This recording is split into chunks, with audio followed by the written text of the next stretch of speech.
Order. Welcome this morning to this oral evidence session of the Education Select Committee.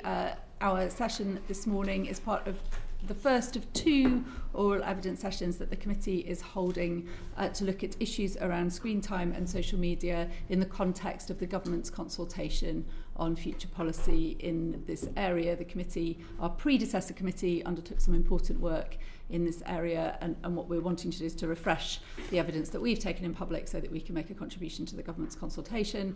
This sits alongside a longer term piece of work that we're undertaking about the role of AI and EdTech within children's lives and within the education system at the moment, which will take a bit longer to conclude. But we're grateful to our witnesses for joining us today. I need to put on record that we are extremely disappointed that Snapchat, who were due to come to give evidence today, withdrew from that commitment at quite short notice. We are hoping very much to hear from Snapchat on their own at our meeting this time next week. But I should put on record that we have taken the formal decision today that we will use our powers to summon a witness from Snapchat in the event that they're not cooperative with the committee in coming to give their evidence. This is important given the prevalence of children's use of Snapchat and their relevance to the debate that we are having as a nation and within this committee at the moment. But I'm very grateful to the three witnesses who have joined us today. Can I invite you to introduce yourselves to the committee, please, starting with Alistair Law. Thank you, Chair, and fully share your view on the importance of being able to give evidence in this debate. I'm Alistair Law. I'm Director of Public Policy for Northern Europe at TikTok. Thank you. Rebecca Stimson. Good morning. I'm Rebecca Stimson. I'm the Director of Public Policy UK for Meta. Thank you. And joining us virtually, we have Laura Higgins. Thank you for inviting me and facilitating the virtual joining. Hi, I'm Laura Higgins. I'm the Senior Director of Community Safety and Civility at Roblox, an immersive gaming and creation platform. Thank you very much. I'll begin our questioning this morning. The Prime Minister met some of the most senior representatives of each of your companies, along with some other companies, at Downing Street last Thursday to discuss children's use of social media. He told those representatives that things cannot go on like this. Do you agree with that? Can I start with you, Rebecca Stimson, please? Yeah, we were really pleased to be invited to that conversation. Very important, timely conversation, as is this one today. We welcomed the opportunity at that to just lay out the steps we have taken, particularly around 13 to 18-year-olds on our platforms, and I'm happy to, sure we will get into that perhaps in this conversation this morning. But we also absolutely agree that this is not a job that is finished and done, unfortunately, and that there is always more to do to ensure safety, particularly as technology involves. So we recognise the really real concerns that were expressed at that roundtable, and we look forward to working with the government and Parliament as we all continue through the consultation process on what next steps might be the best idea. Thank you. Alistair Law. So look, I represented TikTok at that meeting in my capacity as Director of TikTok UK Board, and I was very pleased to do so. Share the concerns that the Prime Minister set out, and it was a number of different concerns that, again, I'm sure we'll go and talk through in more detail. I was pleased to be able to give an overview of the age-appropriate experience that TikTok provides under 16s on our platform, but completely agree with the notion that safety is a race that's never run, and that this is an area that we'll continue to review the evidence of and continue to make changes and invest in ensuring that children on our platform are protected. Thank you. And Laura Higgins. Thank you. So I understand that the meeting held by the Prime Minister was specifically in relation to social media platforms. So we weren't invited to that conversation. We are, however, very pleased to be part of this broader conversation. We share the committee's commitment to keeping children safe online. We work very closely with, we want to work with the committee and with government to make sure that we're all helping to contribute to this conversation, to make sure that any rules that come out of the process are proportionate and well targeted. We recognise as a platform that is used widely by children that it carries real responsibility, and we don't take that lightly. So we're looking forward to the conversation and sharing some of the work that we're doing. If I may say, the tone of those initial answers is very much that there is work to do, but this is a kind of managed business as usual progression. with some monitoring and possibly some tweaks.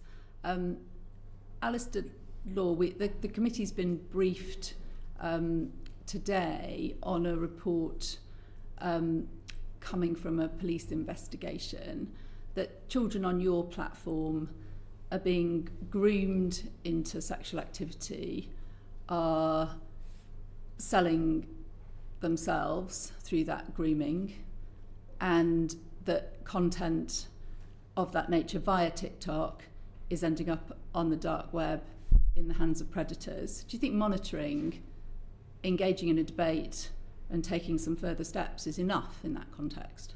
In the context that you mentioned just there, we absolutely abhor that kind of activity. It has no place on our platform. When we became aware of the report that you mentioned, which was first reported in the Telegraph, we immediately contacted the Home Office, the National Crime Agency, Crime Authority, and within a couple of days we're talking directly to the police force itself. We have a number of different steps that prevents and acts against the kind of activity that you've just described, which I'm very happy to go into. But in terms of taking that report and trying to make sure that we identify direct harm and learn lessons from it, we were speaking to the police force within a couple of days. We have law enforcement teams that are designed to engage directly with police forces so that if there's any violative activity that is taking place on our platform, we can respond to it in real time. We can then continue to build our learning because, as you say, the predators and the objectionable bad actors in this situation are always going to be looking to use whatever means they can to achieve their objectives. We have a whole set of things that we do on our platform, use of content moderation, taking down and prevention of any live streaming by somebody under the age of 18, additional checks as to how old they should be. But when we identify activity that is seeking to circumvent that, we want to know about that as quickly as possible, and we want to be able to take action and close any gaps as quickly as possible as well. So we're working with the police force, OCCIT, to further understand what is it that they've learned, particularly in an off-platform environment, because as you say, sometimes what we find is that people will be trying to direct people off-platform, and the more that we can learn about what takes place in closed spaces, be it the dark web or encrypted messaging services, the more that we can strengthen our measures. But to completely agree with you, that needs robust direct action, and it's action that we're taking. And again, that response might be a reasonable and credible response if this was a exceptional type of activity that was occurring sometimes and you were reacting immediately to something that was occurring sometimes. That the report says the abuse and sexualisation of children is frequently noted taking place on the platform itself. Within just a few days of reviewing offender behaviours on the platform, OSIT noted hundreds of accounts dedicated to the sexualisation of children, many of which specifically focused on those from the UK. So this is normal across your platform. This is not exceptional harmful behaviour that's happening occasionally. Why aren't you stopping it? So, as I say, we're very grateful for the report, and in particular for being able to learn the ways in which bad actors try and evolve. Why did you need the police to tell you what's happening on your own platform? So we constantly look at trying to make sure that we are enforcing the rules that we have with all of the different content moderation approaches that we have.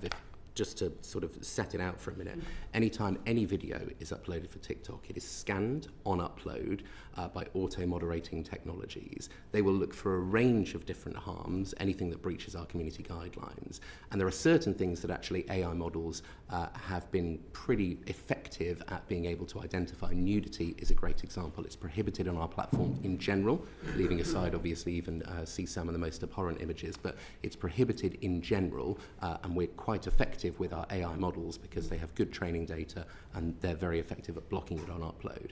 We take other measures such as ensuring that under 16s don't have access at all to direct messaging, and where direct messaging is allowed when you're over the age of 16, still ensuring that we're proactively scanning any images for known or novel CSAM as well. None of that means that we have completed our work in terms of preventing activity on that, because of the fact that people evolve their approaches, and what we have met with OSIT about and are continuing to learn more of is what are the evolutions that predators are undertaking to try and circumvent approaches and to evolve their behaviour so that, you know, maybe they're using keywords that are discussed on the dark web, and so we need to understand those keywords so that we can block them and prevent people from off-platforming on that basis. It's a constant level of evolution, but I do want to assure the committee that we are dedicating the priority resources on a significant level to tackling it. I just wanted to drill into that example kind of early in the evidence session, because I think it demonstrates that with the best will in the world, you can't control it and you haven't been controlling it. It's not, you know, we can't accept that that level of harmful activity is normal across the platform, and that you're doing best endeavours to make sure that it doesn't happen when it continues to happen. Would you agree that the approaches that you're deploying so far aren't working, and this is something that as a platform like yours simply can't get a grip on, and therefore we need different approaches to the ones that have currently been taken to keep our children safe? I think any single example of harm relating to that kind of activity occurring on the platform is obviously a failure and something that we need to directly address. At scale, the kind of moderation approaches that I was talking about mean that of the violative content that is available on our platform in general, 99% of it is taken down on a proactive basis under our activity, and close to 90% of that is taken down with zero views on pure automation, so not even involving humans as part of that. Now, is that a complete and total deliverance of what we need to do in this area? No, and we need to continue to work on that. But from a scale perspective, the models, the investment that we have in AI and our content moderation approach is doing huge work to ensure that our community is kept safe. Our responsibility is to continue to enforce, invest in improvements in that enforcement, and, as I say, work with partners like this police force, like the NCA, to make sure that as bad actors evolve their techniques, we're aware of that as soon as possible, and we can put our own measures in place to address them. I'm going to go to Chris now. Thank you. Thank you all for your time today. The previous iteration of this committee reported in 2023 about a distinct concern about the harms of screen time. In fact, they specifically said, and there's an overwhelming weight of evidence submitted to us suggesting that the harms of screen time and social media use significantly outweighs the benefits for young children. So I just wondered whether you would agree with that assessment, and if you do, or even if you don't, what benefits do you see that young people gain from using your service? And that's to anyone wants to answer it, really. Rebecca, do you want to go first? Yes, of course. So I think there's lots of benefits that people gain.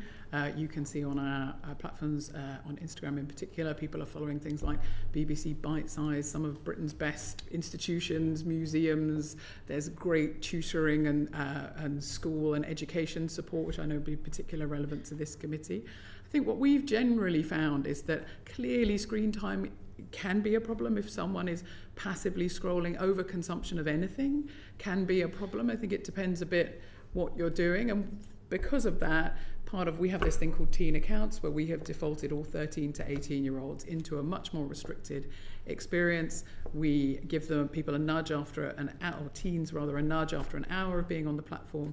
It's muted overnight, and we have parents control so they can set the right screen time for their particular family, and that can be down to as little as 15 minutes a day on the app. So I think there's a mixed picture about screen time concerns. We absolutely hear it, and we've tried to respond to that by giving people choices. Can I just come back on that really quickly, Rebecca, because it's interesting what you said about the difference, the experience you give to teens. I mean, you know, I've got Facebook because I'm that age, right? And you know, I think there's a real danger to spend a lot of time scrolling because you know, the algorithms are specifically designed to give you more content that you want. So I get a lot of stand-up comedy because that's what I'm interested in, right? So is there, and the problem with that, I think, is that potentially extends the amount of time people spend, you know, on a screen, potentially to levels that aren't actually good for them.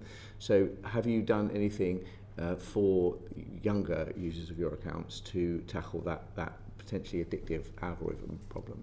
Yeah, so as I said, our recommender system is designed to offer you connections with your friends and your family and the things you enjoy, and that can, as you say, lead to if you like comedy and it keeps giving you that. So what we've done, particularly as I say, for 13 to 18-year-olds who have been defaulted into a more restrictive set of restrictions, they get told after an hour to leave the app. The app is muted overnight, so between, I think it's 10 p.m. and 7 a.m. But also we've given, that account is then managed by a parent, and they have full control over the time. So if they felt like they wanted to restrict their child's time online, it can be reduced to as little as 15 minutes a day. What we haven't enforced that centrally, because there are lots of examples of young people making really great use of these apps to connect with issues they care about, for activism, for hobbies and interests and education. So we think it's better to leave it, to give some control to the families over it. Like I said, we interrupt after an hour. Is there, just in terms of the idea of having a teen account, my concern would be, is there not a danger that, you know, young people, teenagers, just set up an account? You know, how do you, there's probably an answer to this and I don't know what the answer is, how do you ensure that people under the age of 18 or under the age of 16 don't just set up an adult account? How do you control that? So we have a whole range of ways that we try to mitigate that. I think it is an absolutely accurate age assurance. I think we recognise as an industry-wide challenge, but we take a multifaceted approach to ensuring that people aren't lying about their age.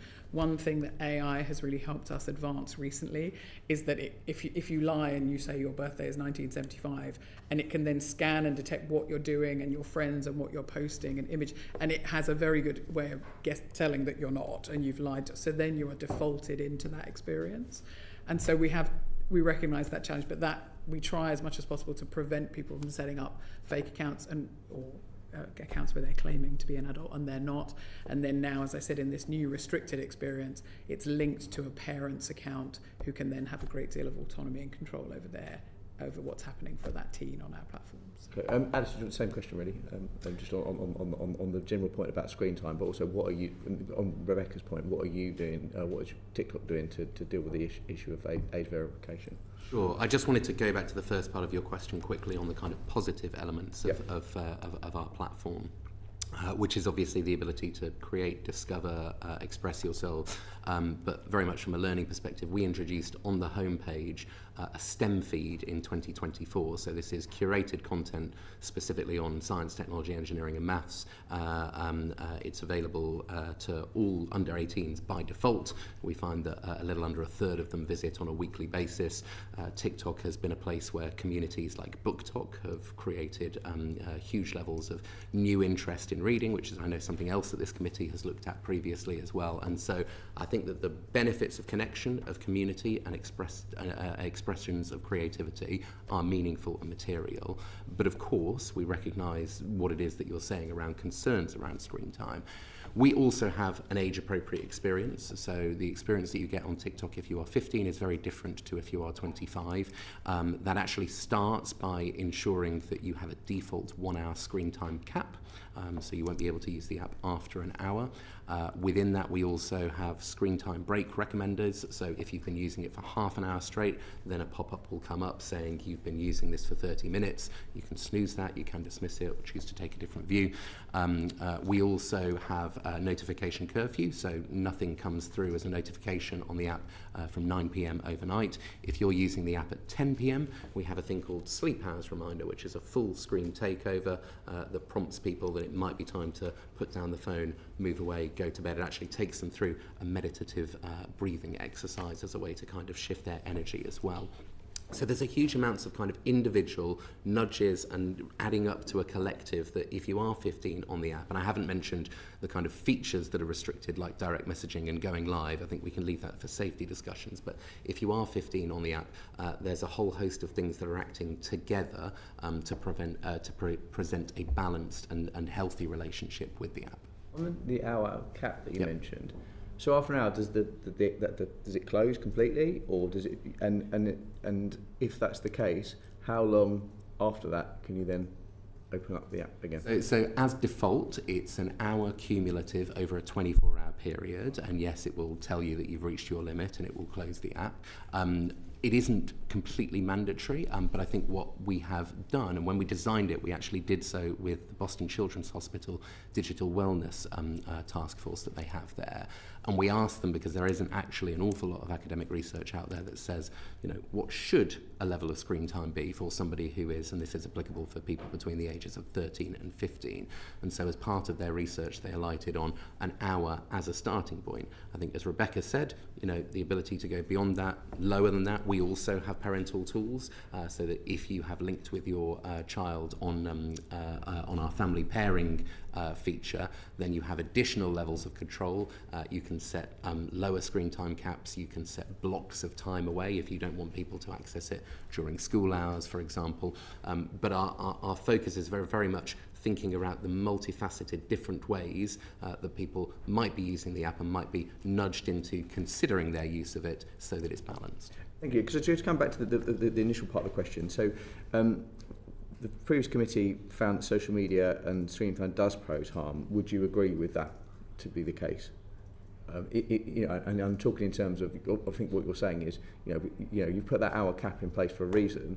So you would say you would have concerns of a young person particularly using social media for a longer period of time in a 24-hour period. I think, as Rebecca said, the idea of overconsumption of anything is something that we want to be concerned about. We will always be led by the evidence on this, but I think that the evidence is contested, be it UNICEF findings as well, that screen time as a whole, and then particularly the idea of a particular limit, I don't think has been firmly established from an academic perspective. I know you're hearing from academics later on at the moment. So from our perspective, putting in place a range of different measures that act together and giving people agency as well. So, you can think of the interventions that we have in sort of three buckets. There's some stuff that is just on and you can't change it. The notification bit that I was talking about earlier after 9 p.m. or the screen hours report that you're given at the end of the week, that's just on. Then there's things that are on by default. You could opt out if you want, but I mentioned, for example, the full screen takeover meditation breathing exercise. We found that 98% of under 16s kept that on, and as a result, we extended that to under 18s as a whole. And then you have things that you can opt into, like the family pairing parental control. So all of them are kind of little nudges, little features that collectively add up to something I think quite powerful.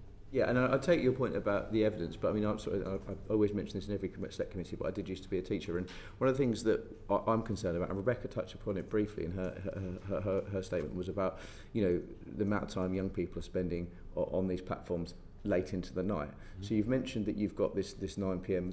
curfew, call it that, but actually that isn't mandatory, so there is a danger that young people will ignore that. Have you got any evidence to suggest? I mean, you said, I think you said 98% didn't change that function. Right. But have you got any evidence in terms of that?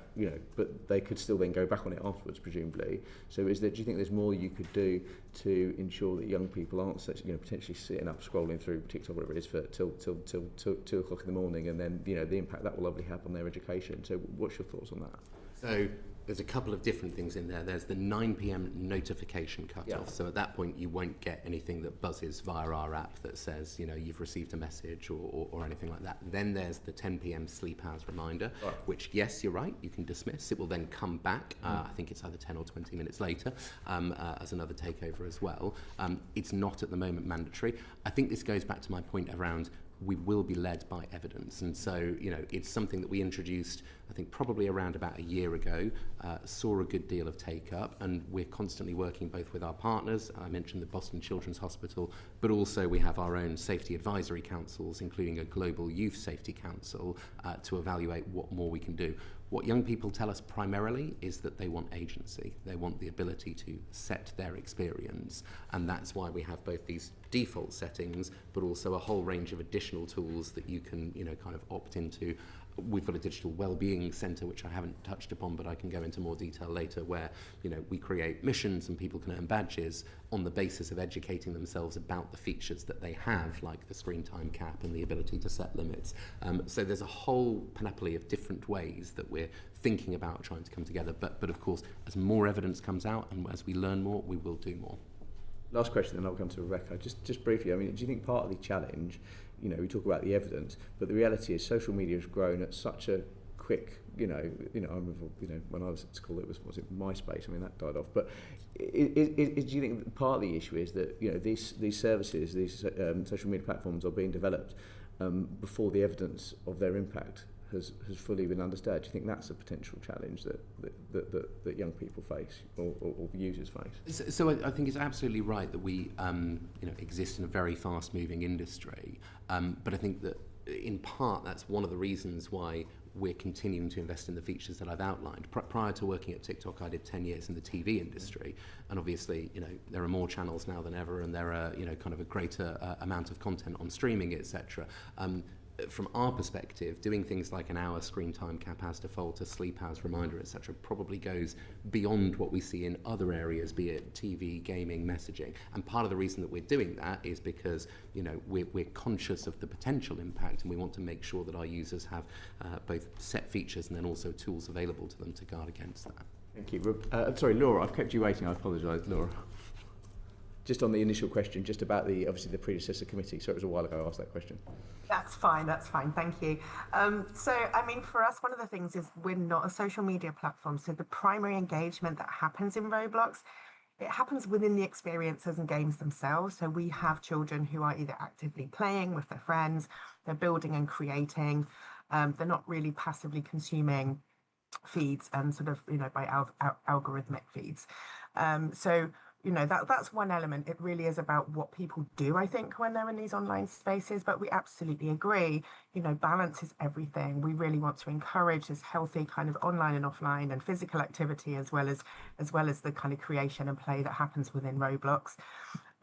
We have a suite of tools for parents, so they can set daily play limits, which then when they cut off, they don't come back on until the following day.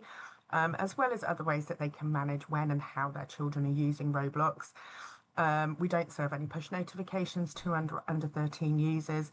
And we also worked with our Roblox Teen Council to get their input around the wellbeing tools that they wanted. And very much, as Ali mentioned, we heard about their desire for agency. So we introduced do not disturb mode, so they can opt out if they just wanted some quiet times themselves. They have online status controls and their own screen time insights. What's been quite interesting hearing from the young people is that when they get that little bit older and perhaps the parents are a little less involved, the young people are still aware that they might be playing a little bit longer or, from time to time, and they really find those screen time insights very helpful. Yeah, obviously, I appreciate your slightly different platform in terms of social media, but obviously you've still got direct messaging, so there are still the potential challenges there. What do you do specifically to protect young people when it comes to that sort of direct messaging and the potential, bullying messages potentially they could get from other users? And also, just on the point that I made to Alistair about screen time, the nature of gaming is, it's addictive, and I don't, lowercase a addictive. You want to carry on, you want to get to the next level. So there is still that danger, isn't there, about potentially playing till 2 o'clock in the morning, and this isn't a new phenomenon. I remember kids playing on Grand Theft Auto, or whatever it might be. That's not a good example because they shouldn't be till 2 o'clock in the morning. So what are you doing to tackle that particular issue? So we'll talk about the communication piece first. Yeah, of course. So we have all communication is off by default for under 9s. We actually just launched a new feature called Roblox Kids and Roblox Select, which is our new age-based account frameworks. I'll talk a little more about that in a moment, hopefully. But Roblox Kids is really for the under 9s. It's a ring-fenced experience where they have games that are really specifically suited for that age group and no communication. In terms of direct messaging, communications are off by default. They are opt-in, and we need parental consent to access those messages. So that's just one piece. In terms of the kind of problematic use of any platform, of course, we don't want that to happen. We want people to be having a healthy and thriving time on the platform. So for the younger ones, as I mentioned, we do encourage parents to be involved. We take the responsibility for safety. That's where it sits with us.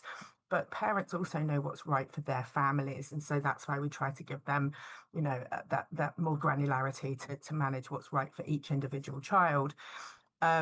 We really, what we see on our platform doesn't tend to be that very long play sessions. It tends to be more kind of weekends. It's kids getting together after school.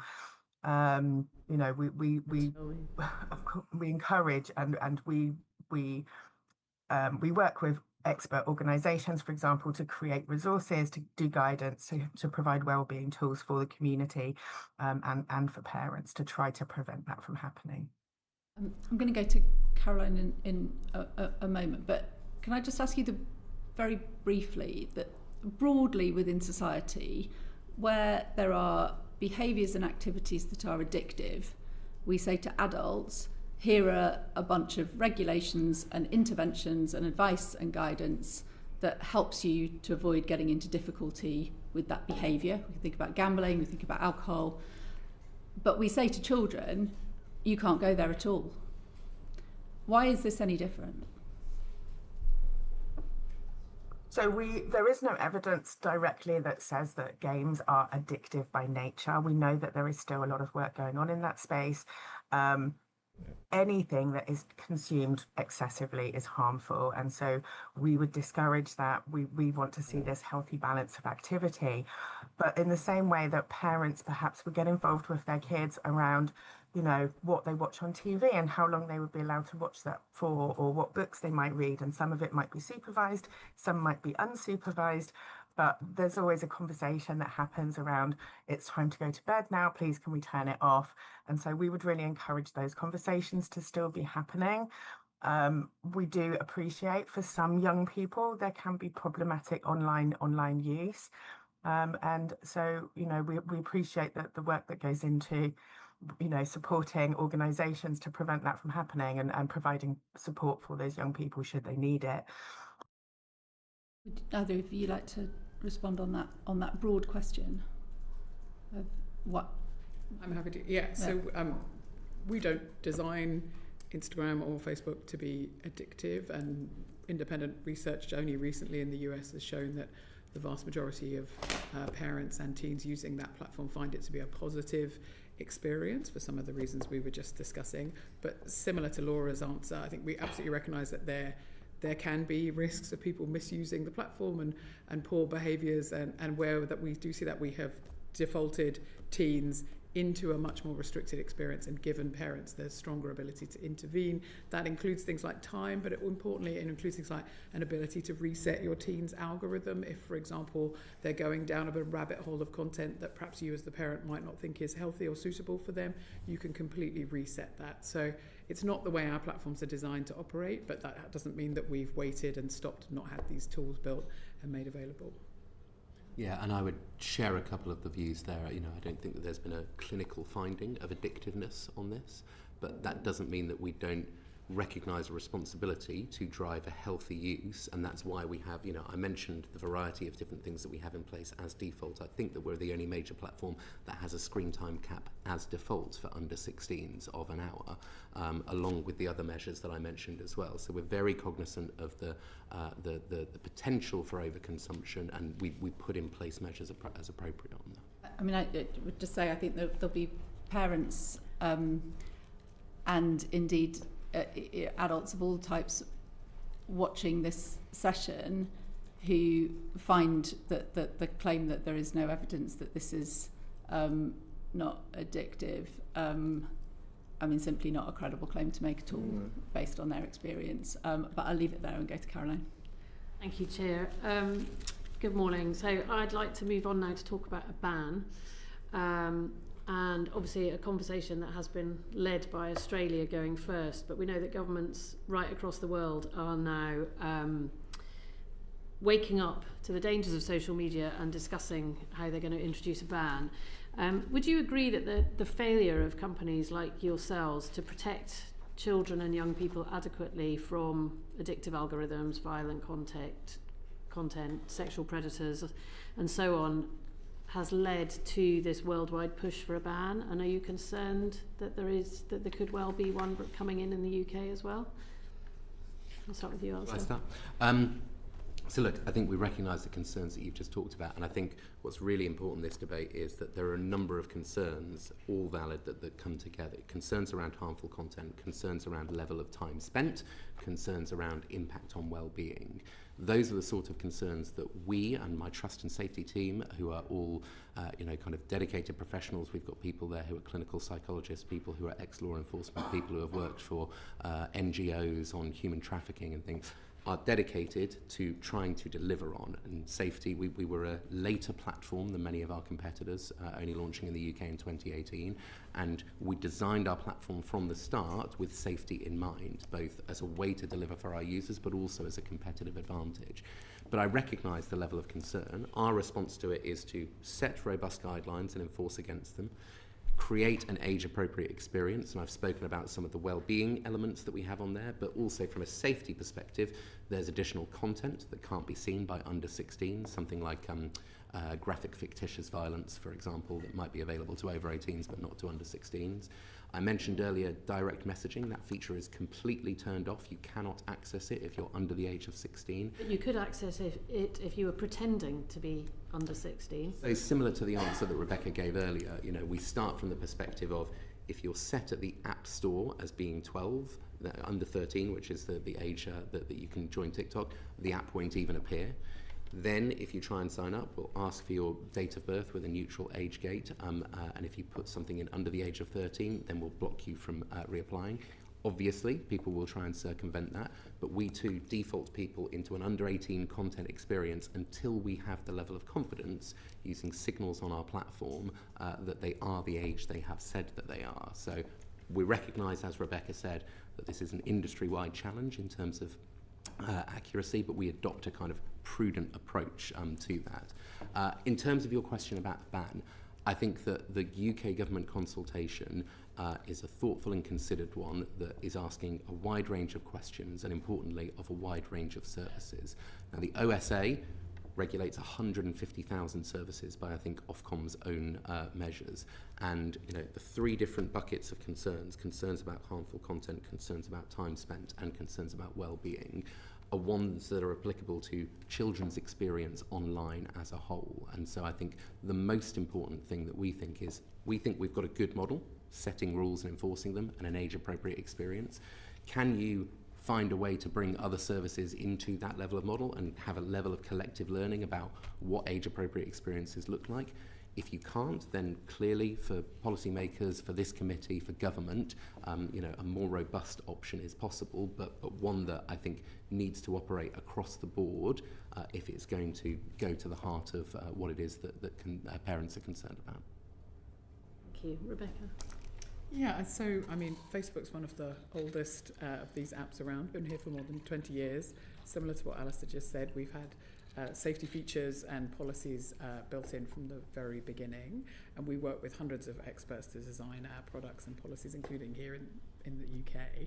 I think the conversation at the moment just reflects that this is a sort of evolution of the same the concerns around safety, which are perfectly valid and legitimate. What we hear most consistently from parents is screen time, what content can my teen see, and who can contact them. Our teen accounts experience, which we've had since 2024, yes, that's right, reflects those concerns, both defaulting people in, because I think we also recognise quite overwhelming for parents. The average teen has about 40 apps on their phone. Everything has different settings. Everything has different things. So we have realised that it's actually much more helpful to default in and allow parents to come out if they choose to do so. Only those things can only be turned off for under 16s by the parent.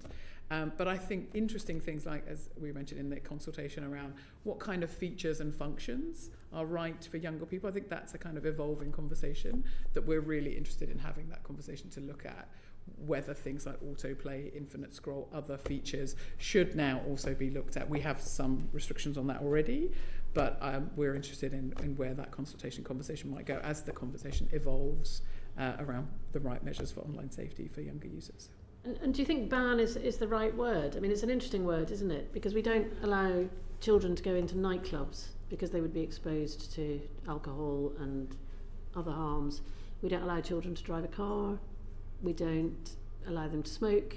We don't call it a ban. We don't say 14-year-olds are banned from going into nightclubs. We just say you have to be 18 to go to a nightclub. Do you think that given all everything that we're seeing with children's problematic use of social media and the effect it's having on mental health and well-being, the fact that 93% of parents believe it's harmful to their children and over 2/3 want to see it banned, do you think actually we're using the wrong language and we should just say that this isn't something that's safe?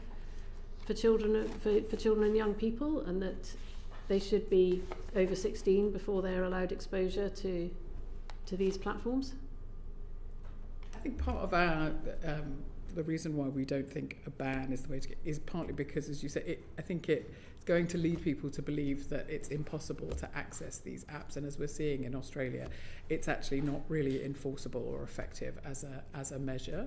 So I think the better conversation is around where are young people spending their time, and what is the evidence of certain features and functionalities of those platforms that we may want to look at. I think a ban is misleading in that sense. I don't think it's a helpful language because we don't think it's going to be something that's actually possible in practice. I do just want to go back to some of the things we said, which is that one of the things even DSIT published quite recently, they, under the last Secretary of State, undertook a year-long study of the available evidence, and they also concluded that there is no strong, robust, concrete evidence of harm either way. It doesn't mean we shouldn't have a conversation about people's concerns, and I think you can see that we've made huge investments and huge strides around safety online, but I do think that what the government is trying to do around the evidence gathering for where is the best and most effective policy intervention is the right approach. I think that evidence argument is on very shaky ground now. I mean, I think the evidence of most parents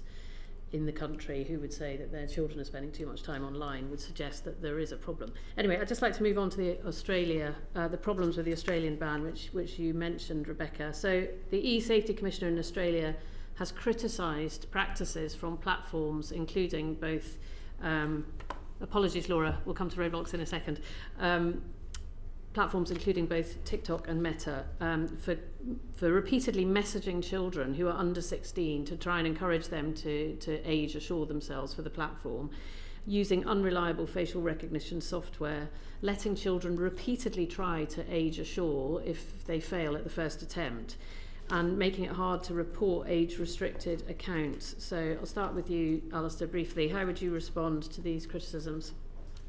So I think we, as I say, have a multi-layered approach to age assurance that represents the investment that we've made into AI models and signals that we can use on our platform. And at the moment we use that for 13, which is our cutoff point, and for identifying whether or not people are the age that they say they are, under 18 or otherwise.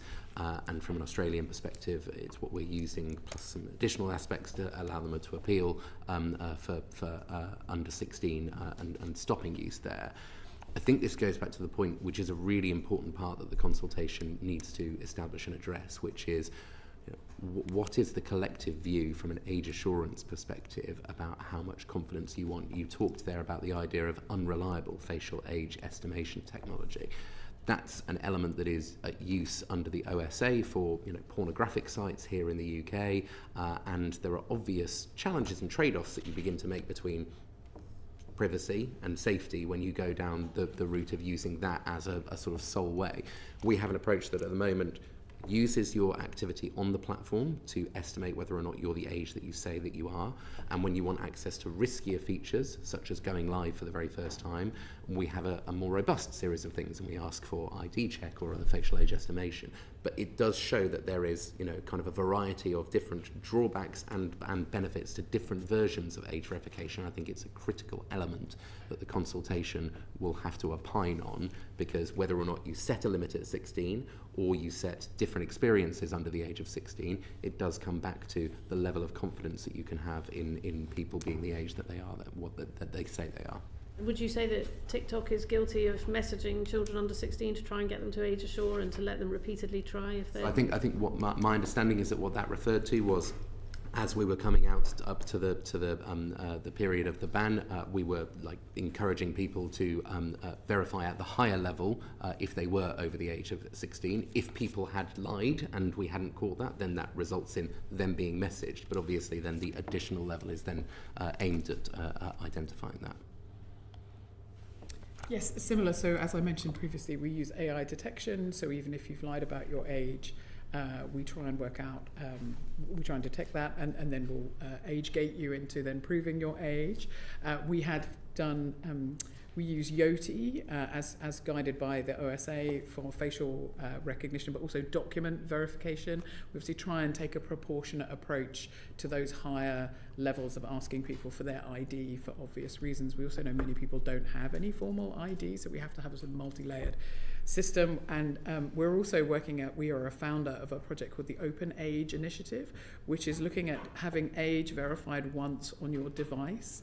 Because again, similar to what I said to you previously about trying to think, how do we make this as easy as possible for parents in particular? And we think that device level and app store level age verification, where people who run app stores know the bill payer of that phone and have access to information that we wouldn't have, and can then block at the app store. Not to say that we would then stop doing what we do, that doesn't remove our responsibility, but there's a missing piece of the jigsaw there, which we think for any steps that the government takes as a result of the consultation, you're absolutely right, accurate age assurance or improving that is going to be really important. And it wasn't really in the Online Safety Act, and Ofcom have done a bit of work looking at it, but we think that is a really important part of this conversation to absolutely address what you're raising. Okay, thank you. And Laura, I'd just like to turn briefly to Roblox, because I know that you haven't been covered by the ban in Australia, and there has been criticism that the Australian ban doesn't go far enough, and that the harms of sites such as Roblox are comparable to social media, even though I appreciate you say you're not a social media site and you don't share the same harms. I would challenge the idea that Roblox is not addictive from what I've heard firsthand from many friends and colleagues whose children are fairly addicted to it. So how would you respond to that? Do you expect that Roblox would be covered by a ban if it came in the UK? So I think, again, the reason we weren't included in the Australia ban was because of the fundamentally different design and purpose of our platform, in the way that, we are much more about the active play piece and not providing those kind of social media services and features.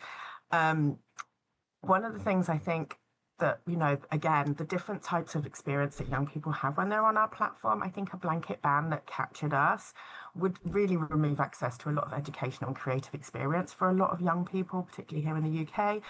We also, we're concerned about pushing young people to less regulated environments. We know, by example, from what's happened in Australia, that a lot of young people were using VPNs and still going into these sort of less regulated spaces. I think, we're not pushing back on regulation. We do understand that there is a need for it, but we really want to make sure that the regulation follows all of the evidence around, what features are appropriate and how young people are actually using these different platforms. So if a ban were to be based on features and functionality rather than a platform, which is why Australia chose to do it, then it could well include Roblox, for example, banning anything that would allow anyone under 16 to be direct messaged by a bad actor. So we've already rolled out a huge number of safety and policy updates, 145 I think in the last year and a half. Most recently, just last week, we announced Roblox Kids and Roblox Select. So this is our new, as I say, a age-based framework for making sure that young people are having the best experience for their different ages. This follows on from the previous work we did around facial age estimation, which we launched in January, which really narrows down the communication around who children can talk to, putting them in buckets with children who are a similar age.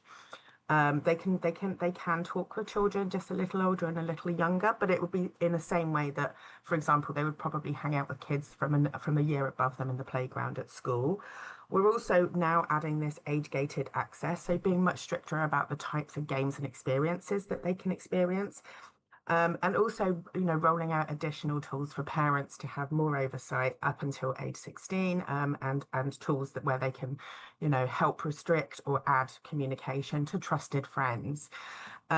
So, for example, that, adults being able to make contact with an unknown teenager, for example, would not be able to happen. It's mandatory facial age estimation.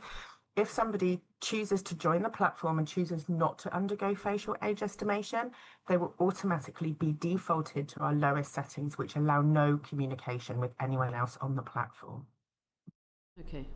And you're confident that that could never happen, that a bad actor couldn't contact somebody who was under 16 through your platform? I mean, one thing I think it is important to acknowledge is that bad actors come in all ages. So we have a range of other tools that are constantly running across the platform at the same time. We know that peer-to-peer abuse happens on all platforms. And so age rating, a facial age estimation wouldn't tackle that. We have other tools such as our AI tool Sentinel, which is a grooming detection, and it picks up contextual conversations. And we proactively report. We work very closely with law enforcement. If we detect any signals, we will escalate those to law enforcement, both here in the UK and through NECMEC. We're also members of Project Lantern. I believe my colleagues here who are speaking are also members, which is a signal sharing project run by the Tech Coalition, where if we detect signals about particular bad actors, we are able to share information to prevent them from being on the platforms collectively. And that also helps us when it comes to things like people setting up old accounts. We're able to track them and ban them across the platform. There was a expert who recently advised parents that they should be with their children at all times while they were on Roblox, because it isn't a safe platform for young people, in the opinion of that expert. How would you answer that?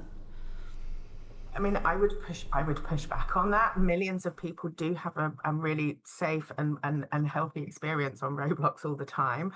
I think for the younger users on the platform, particularly, we do appreciate on Roblox, we do have a younger audience than a lot of the other platforms, and we take that very seriously.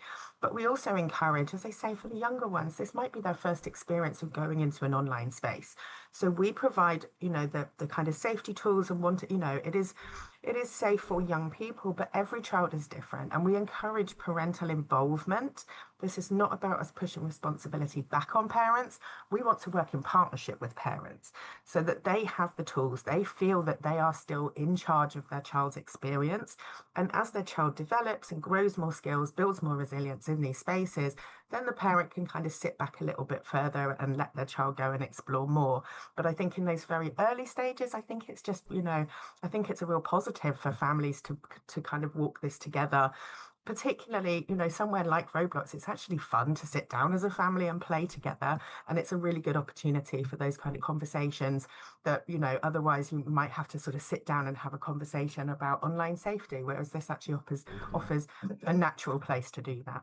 Thanks. I'm going to go to Chris next. Thank you. So at present, children can only consent to have their data processed by companies at the age of 13. And obviously young children need parental consent, but the government's consultation has proposed to raise this age of consent. So would you support those changes? Rebecca looked at me first, so I'll go to you first. Yeah, I think it's obviously a different thing to the ban that is around the age at which we can process a person's data without their parental consent. I think sometimes people think it's a different way of getting to the same outcome. We obviously comply with the GDPR in this country. If they did raise the age of data processing consent, it would obviously capture many, many businesses in the UK who are data processing under the GDPR far beyond social media companies. So we don't have a strong opinion about whether that's the right measure or not. I think I guess the point is some people conflate it slightly with it would result in a ban, and that's not my understanding of how that might work. Okay, Alistair. I really don't have much more to add to what Rebecca said. I think that pretty much represents our view too. Laura, do you want to add anything on? So again, it applies slightly differently to us because we already don't process the data of young people, and we actually already have parental involvement and parental consent for most features up until age 16. Thank you. It's me again, isn't it? Yeah, so just on the government consultation then, it asks about restricting or banning the following features. So disappearing messages, live streaming, location sharing, sending, receiving images and videos, obviously that contain nudity. And you've mentioned some of these things, but what restrictions do you have on your site on these features already? And yeah. Yeah, I'm happy to go first. So as I say, we've taken the few that you called out there. You can't access them if you're under 16. So direct messages is a good example. We're not defaulted off, but you can opt in. We are just direct messages that are not available to under 16s at all. Live streaming is another good example. You can't go live until you're 18, and that's an area of our site that you have to then provide a greater level of age verification via facial age estimation or digital ID proof and so on. I think that goes back to the point that I was making about, trying to make sure that we're both understanding the evidence and designing our platform in a way that provides an age-appropriate experience, but make sure that the most risky features are prevented from being accessible. So the examples that you called out there would reflect location settings as well. You can't do if you're under. So location settings. We've only recently introduced a kind of nearby element to what you see, but in terms of people uploading content, the content that you upload if you're under the age of 16 is not available in other people's For You feed. So again, you are set by private as default, and so the only people who would be able to see what you're posting at all would be people who you have directly contacted, accepted a friend. Even then, you're not able to direct message because it's not available on our platform. Rebecca. Yeah, similar. So all they're defaulted private, so no location. You're not discoverable by someone you don't know.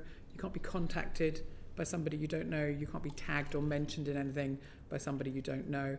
Who you know is also visible to your parents and can be controlled. And if someone sends you a friend request or a follow request, that's all. No live streaming. We've talked about the time restrictions. There's quite a long list, but for under 6, and all of us, and I think it's similar, Ali said, under 16, you need parental approval to change any of those settings. Thank you. And Laura? Oh, Laura, I've got a specific supplementary for you, sorry, on my bit of paper. Okay, 2 in 5 of your users, and you mentioned, that your platform specifically, does, attract younger users, and I think, you recognise the importance of the work you do on that. But so 2 in 5 of your users are under 13, so how do you keep specifically those very young children safe? So, as I mentioned, I will just answer the previous question because it's a quick answer. We don't have any of those features on the platform. We don't have any image sharing. There's no encryption in chat. We filter and monitor everything. To the specific question around under 13s, so as I mentioned, we have now rolled out facial age estimation, which is mandatory for all users. This does mean that we're much more accurate in who is in which age group and what they can access on the platform. We're really bringing parents into the conversation, giving them visibility.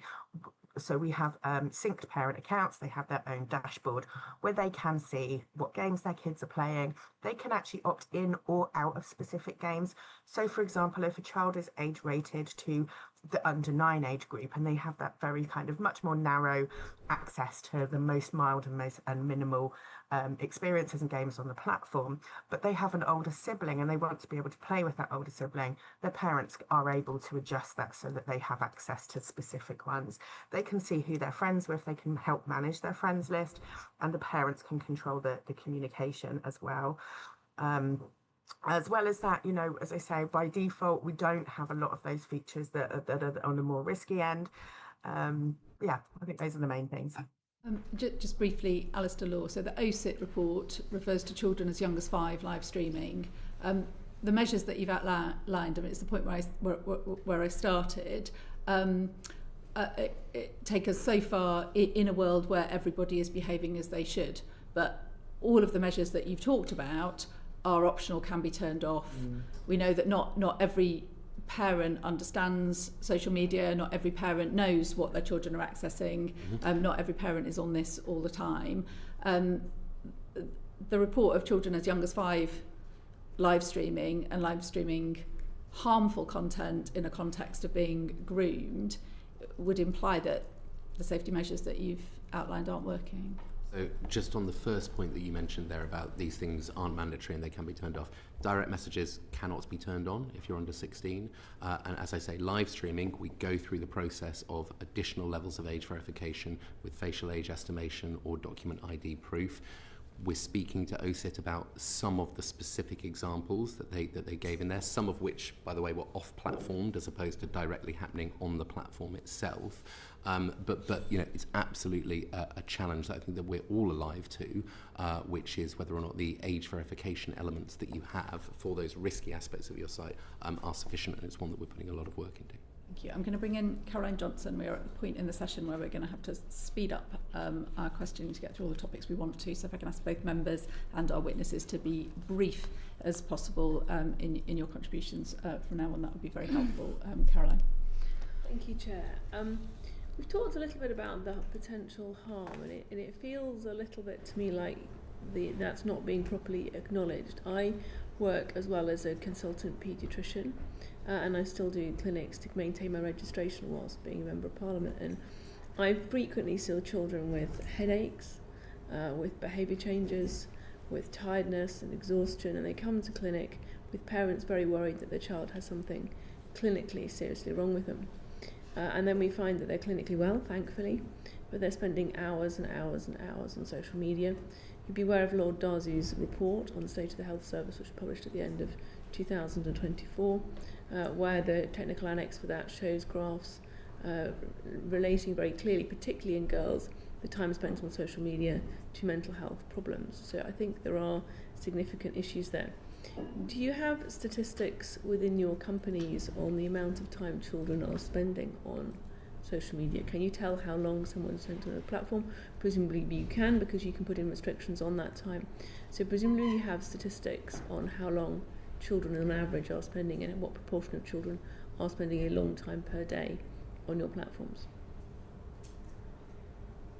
Okay, first. So an answer from each of you on what figures you have, and if you don't have them to hand, whether you can provide them to the committee in writing afterwards. I'm happy to go away and see what I can provide to the committee in writing. I think that the thing that I would, I suppose, most highlight is we don't want a situation where there is overconsumption. That doesn't serve us as the right thing to do, but it also doesn't serve us from a commercial perspective, because actually, as you say, overconsumption, you know, risks leading to burnout and a situation where people are not actually enjoying using the app. Our business objective is to create a healthy and sustainable relationship with users. Again, not dissimilar to the experience that I had in the TV industry for 10 years, where you want people to return to your channel, but you don't want excessive levels of content. So that's why we've designed the experience in the way that we have, that we've got default screen time caps, take a break reminders, sleep hour reminders, notification cutoffs, as well as family parental controls as well that we can look at. So, you know, we're alive to the risk, as you say, and we are focused on working with partners and our dedicated trust and safety team to create an environment that... I'm really sorry. We need to be brief. You had a really specific question from Caroline Johnson, which was, how long are children using social media on your site? Do you have the data, and can you provide it to the committee? Please, could you answer the question? And so as I say, I will go away and see what I can share with the committee. Thank you. Laura? Yes, I will go back and we will confirm in writing for you. Thank you. And Rebecca? Yeah. Thank you. And one specific question for Rebecca. There's been talk about work with law enforcement. I had a horrific constituency case where a child was being bullied at a really, really serious level, and the family moved a long distance across the country to escape that. The bully used Instagram and his knowledge of the child's interests and hobbies to find this child at the other end of the country, and then used a profile on Instagram to bully and threaten to burn the house down of the family. And the police had very great difficulty in finding out from Instagram who was the owner of that profile.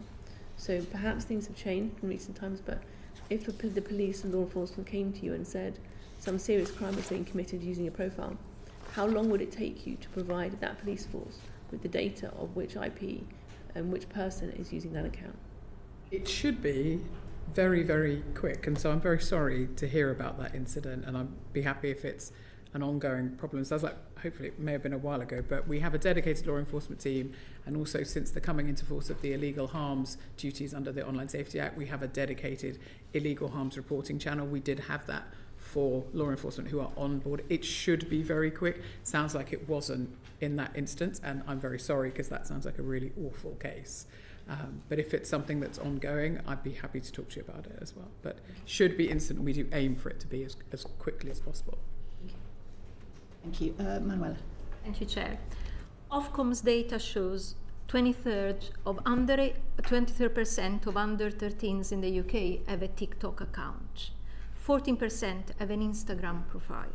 19% have a Facebook profile, despite being under the minimum age restriction.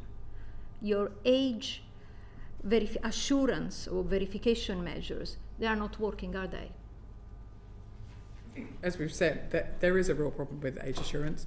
We take a huge range of steps to try and make it as accurate as possible. As I mentioned to my response to your colleagues, we think greater involvement from app stores who have linked to the bill payer of that device would be really helpful, because we can take that signal and use it through our systems. I do know that in the Ofcom report you're talking to, those data was reported by parents, which suggests that parents maybe helping their children get online or are aware of it. We know that there's also some evidence we saw recently about if there is a social media ban, half of parents would put their children back onto it. I think it's a collective challenge. We absolutely have a responsibility. The OSA includes requirements around highly effective age assurance. There is a limit to that technology at the moment, which is, I think, what you're calling out in your question.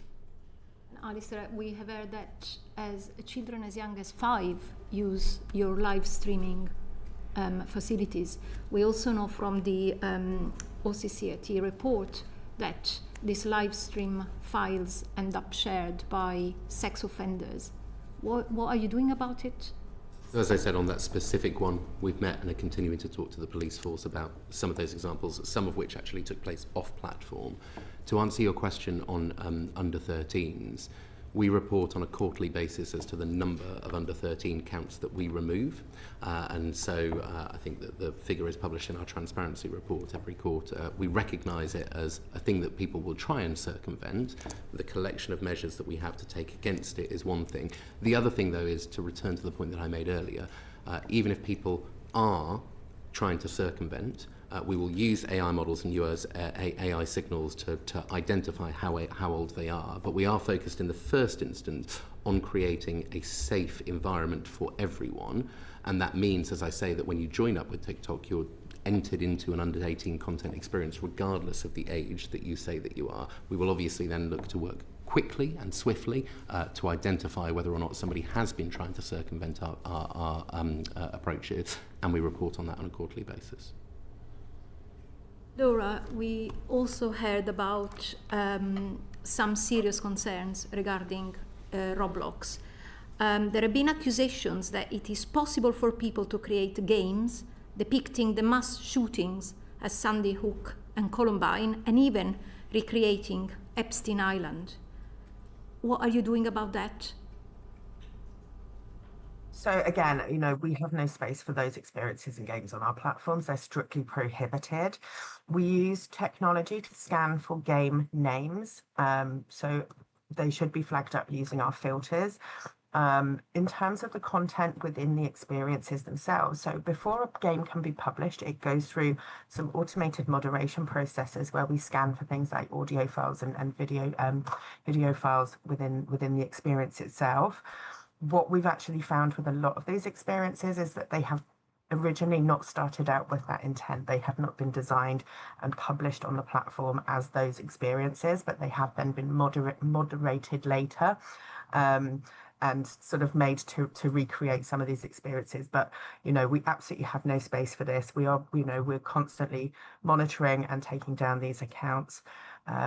And they're very prohibited, as I say. So it is very unfortunate that any of them have ever appeared. We're still working on new technologies all the time to detect and prevent them from being uploaded in the first instance. But the game developer said that actually 30% of games flagged up for concerns get accepted. How do you respond to this serious? I'm afraid, I mean, that is a very serious allegation. I'm can't comment on that because I certainly haven't seen those statistics ourselves. We believe that our systems are robust in terms of both, you know, checking content before it is uploaded, and then in the rare occasion when there is something really bad, that we are very swift in taking it down. Peter. Thank you. The way that Instagram, TikTok, Facebook works is that users upload content, and we talked a lot about that content today, and then you know, various ways to use your apps, but broadly speaking, other users are then fed that content through their For You page or through Instagram or Facebook feeds, and what they are fed is driven by an algorithm, and we know that algorithms are designed to promote the most, you know, the content that would drive the most engagement, and that often includes negative engagement. Speaking to young people in my constituency, young people themselves are aware of this. They're aware that the content that they are seeing often has a very negative effect on their mental health. They have told me that they have often felt ashamed at some of the content that they have been fed. They felt unable to talk to a trusted adult about what they have seen, and they are concerned that the addictive nature of the algorithm have left them spending far longer on social media, perhaps than they intended when they loaded up the app to just check it quickly, you know, after a long day at school or whatever the case may be. I am certain that your companies have both done auditing of your platforms, auditing of the effects of your algorithms on young people, on compulsive use, on displacement of sleep, of emotional distress. Will you share the results of those audits with this committee? Rebecca. So just before I answer your direct question there, our algorithm is not designed to promote the virality of harmful content. It's quite the opposite.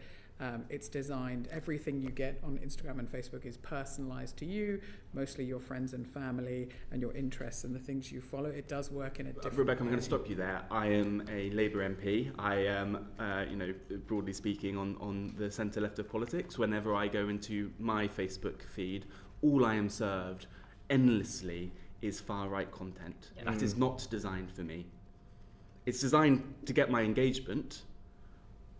It is not designed for me. And now, obviously, this is an experience of a 33-year-old man, not a child, but I do not accept that your algorithm shares content that is designed for people. Can I also just contribute to that? You say it's mostly friends and family. When I go on Facebook, which I don't do very often anymore, but if I go on my personal Facebook page, all I get is adverts, designed a middle-aged woman, you know, beauty products, health products, menopause stuff. It's relentless, and you barely see anything from somebody you actually know anymore. It's just not there. To go back to your question, we do publish transparency reports about how successful we are at finding and removing, which is all algorithmically driven. It's not just the recommender system, which was the comment that you two are making, but also about the safety features. We would be happy, to your question directly, to share you information about how the algorithm works and the kind of results that it's achieving. And Alistair Law? Yeah, so again, I think it starts with the content moderation element. So, you know, we're clear under our community guidelines that hate and harassment is prohibited, that hateful ideology is prohibited as well. So the starting point should be, and I'm happy to pick up with you on any examples, but the kind of extremist content that you're talking about shouldn't be present.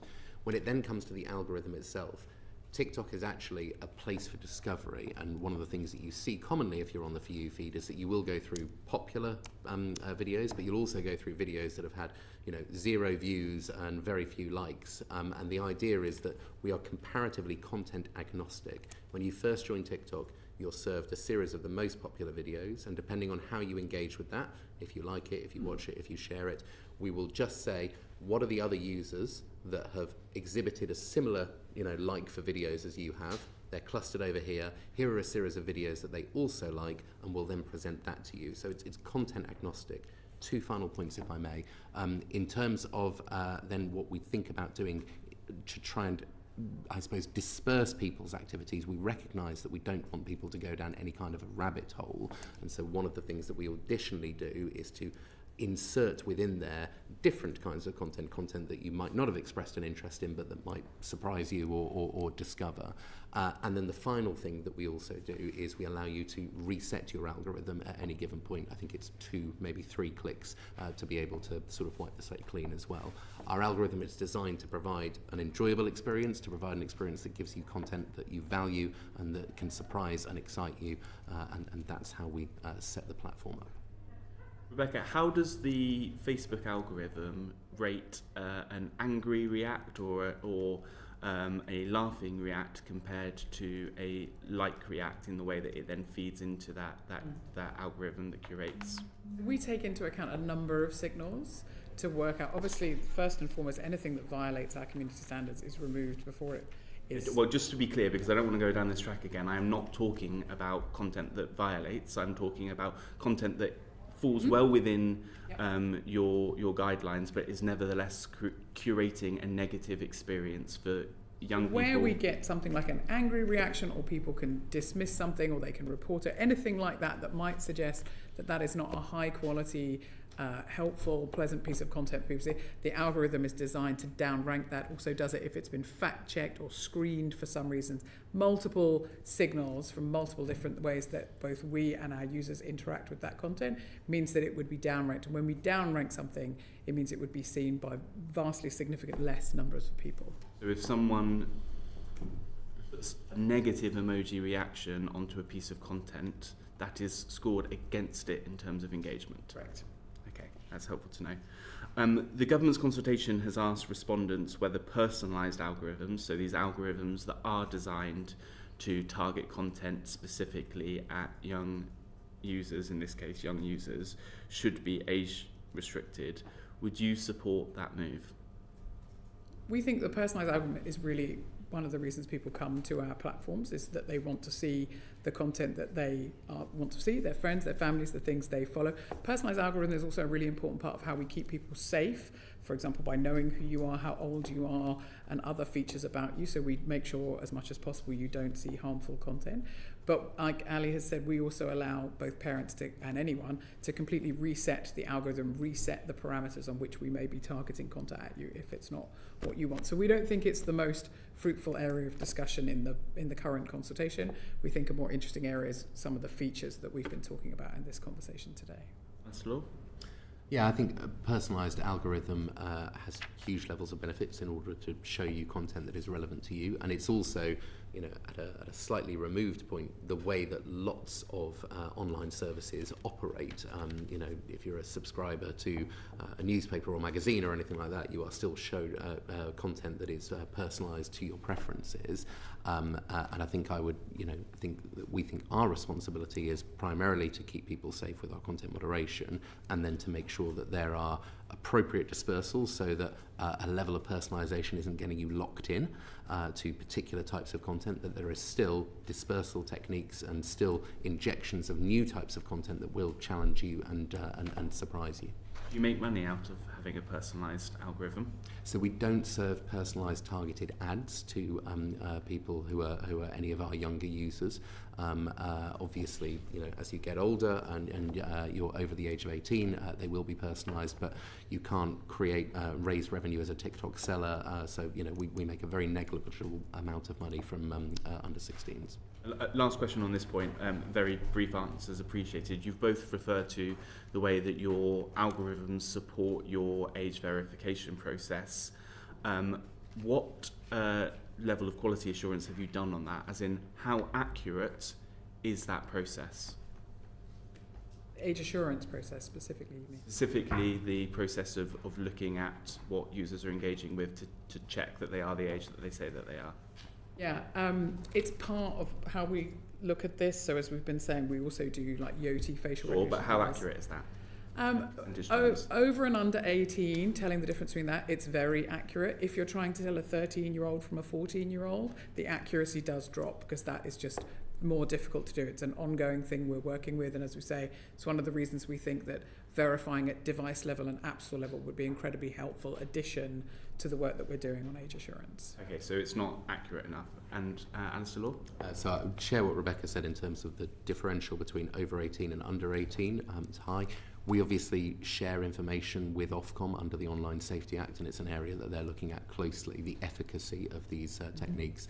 From an under 13 perspective, we have a specific dedicated AI model, the under 13 model, which we launched in the UK first before any other jurisdiction, which is designed to try and pinpoint signals that might give that differentiation. It's an area we continue to invest in, and it's an area we're talking to Ofcom on. I note there you're not putting a specific number on it. Thank you. Thank you. We'll go to Caroline Bowden. We're really running out of time. Okay. Could you tell the committee whether any of your engineering or product teams are rewarded either financially or professionally for increasing time spent or session length among users, including children? Start with Rebecca. That's not how our engineering teams are goaled. In fact, one of the principles that we have guiding the work that we do in the company is to ensure that our users have a safe and enjoyable experience. It's not measured by time spent. There's no online. incentive to increase the amount of time someone spends on Instagram. No, and we reset our algorithm entirely a few years ago to prioritise on time well spent rather than just time as a metric, because we recognise that that's not actually the right way to look at how people are using our platform. I think it goes back to my answer to Chris earlier, which is that we look for user growth as a whole, and that is not based on individual sessions worth of time spent. It's based on the overall experience that people had. There's a good thing that we have in TikTok, which is you can look at anybody's key objectives right up, including the CEO, and you can see what they're being benchmarked against. The first one that he has is safety as a North Star, become the most trusted and safe platform that there is, and that's a really important guidance for all of our work.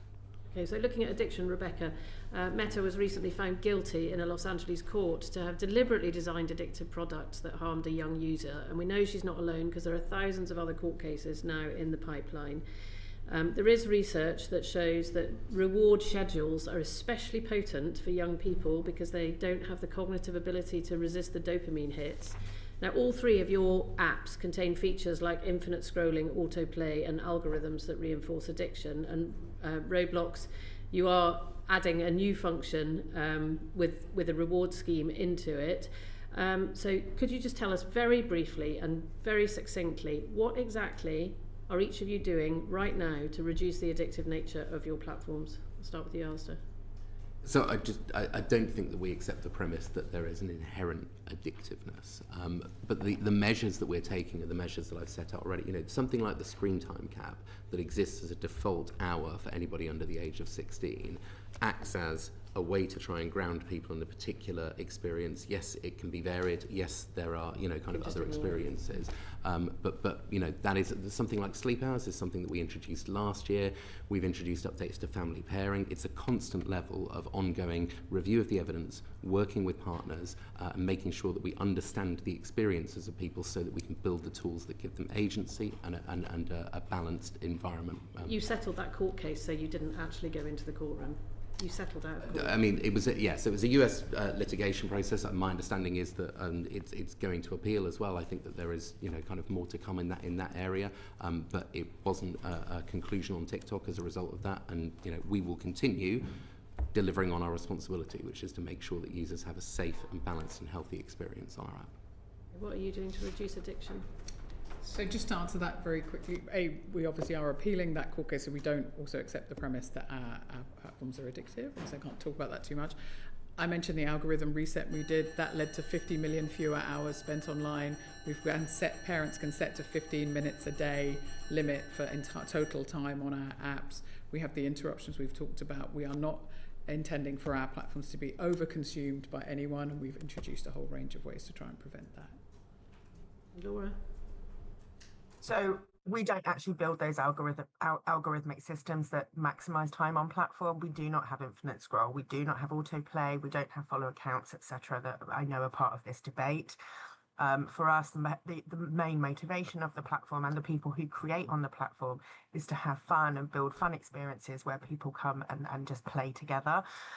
So again, we're going to continue helping the parents to have more autonomy around what's right for the youngest children on the platform, and ensuring that well-being is really at the heart of everything within Roblox. Manuela. Thank you, Chair. The European Commission preliminary fundings in October last year said that, and this is for you, Rebecca, you do not have, well, Meta does not have sufficient reporting mechanism for children and parents can report illegal content. So, for example, and we heard the sex offenders, the suicide fora, the violent pornography, violent misogyny, and so on. So what are you doing about? How are you tackling these concerns? So absolutely everything on any of our platforms can be reported to us. There's 3 dots at the top. It's pretty straightforward to do. We have also built a dedicated illegal harms reporting channel for our platforms following the introduction of the OSA. I try to report illegal content and I don't understand what's happening after. You report it, but what's happening after when you report the illegal content? What's happening it depends a little bit on what the content is. It will either go direct to like dedicated law enforcement specialists. It can go to specialist teams looking at things like, as you mentioned, child sexual abuse material or that kind of thing. It could go through a moderator, a human reviewer, generally working across our platform. It can also go through our automated systems as well. It does depend a little bit on what it is that's being reported. Thank you. And in November 2025, the NSPCC recommended that tech companies should take steps such as using metadata to identify suspicious behavior and restricting the ability of adults to search for and communicate with child accounts. Are you actively and I want to hear from Laura as well, are you actively implementing such processes and what is the time frame for completing the implementation? So we do absolutely use metadata, as you say, to pick up where someone might be acting suspiciously. So if you're an adult account and perhaps you're sending lots of follow requests or message requests to younger users, that kind of behaviour will get detected and can be looked at. And then since 2024 on teen accounts, as I said, younger people between 13 and 18 have defaulted it. They're not discoverable by anyone. They're not contactable by anyone that they don't follow. And who they follow is approved and seen by their parents. Very similar, I suppose, with the added element of direct messaging not being available to under 16s. And then, as Laura mentioned earlier, we've increased the amount that we're working together as an industry to make sure that signals are being shared between platforms so that we can align where there might be cross-platform. And this is another area where working with law enforcement is absolutely critical as well, and making sure that we have information from them as to things from outside and off-platform perspective that might be relevant to an assessment that we do on platform. And Laura?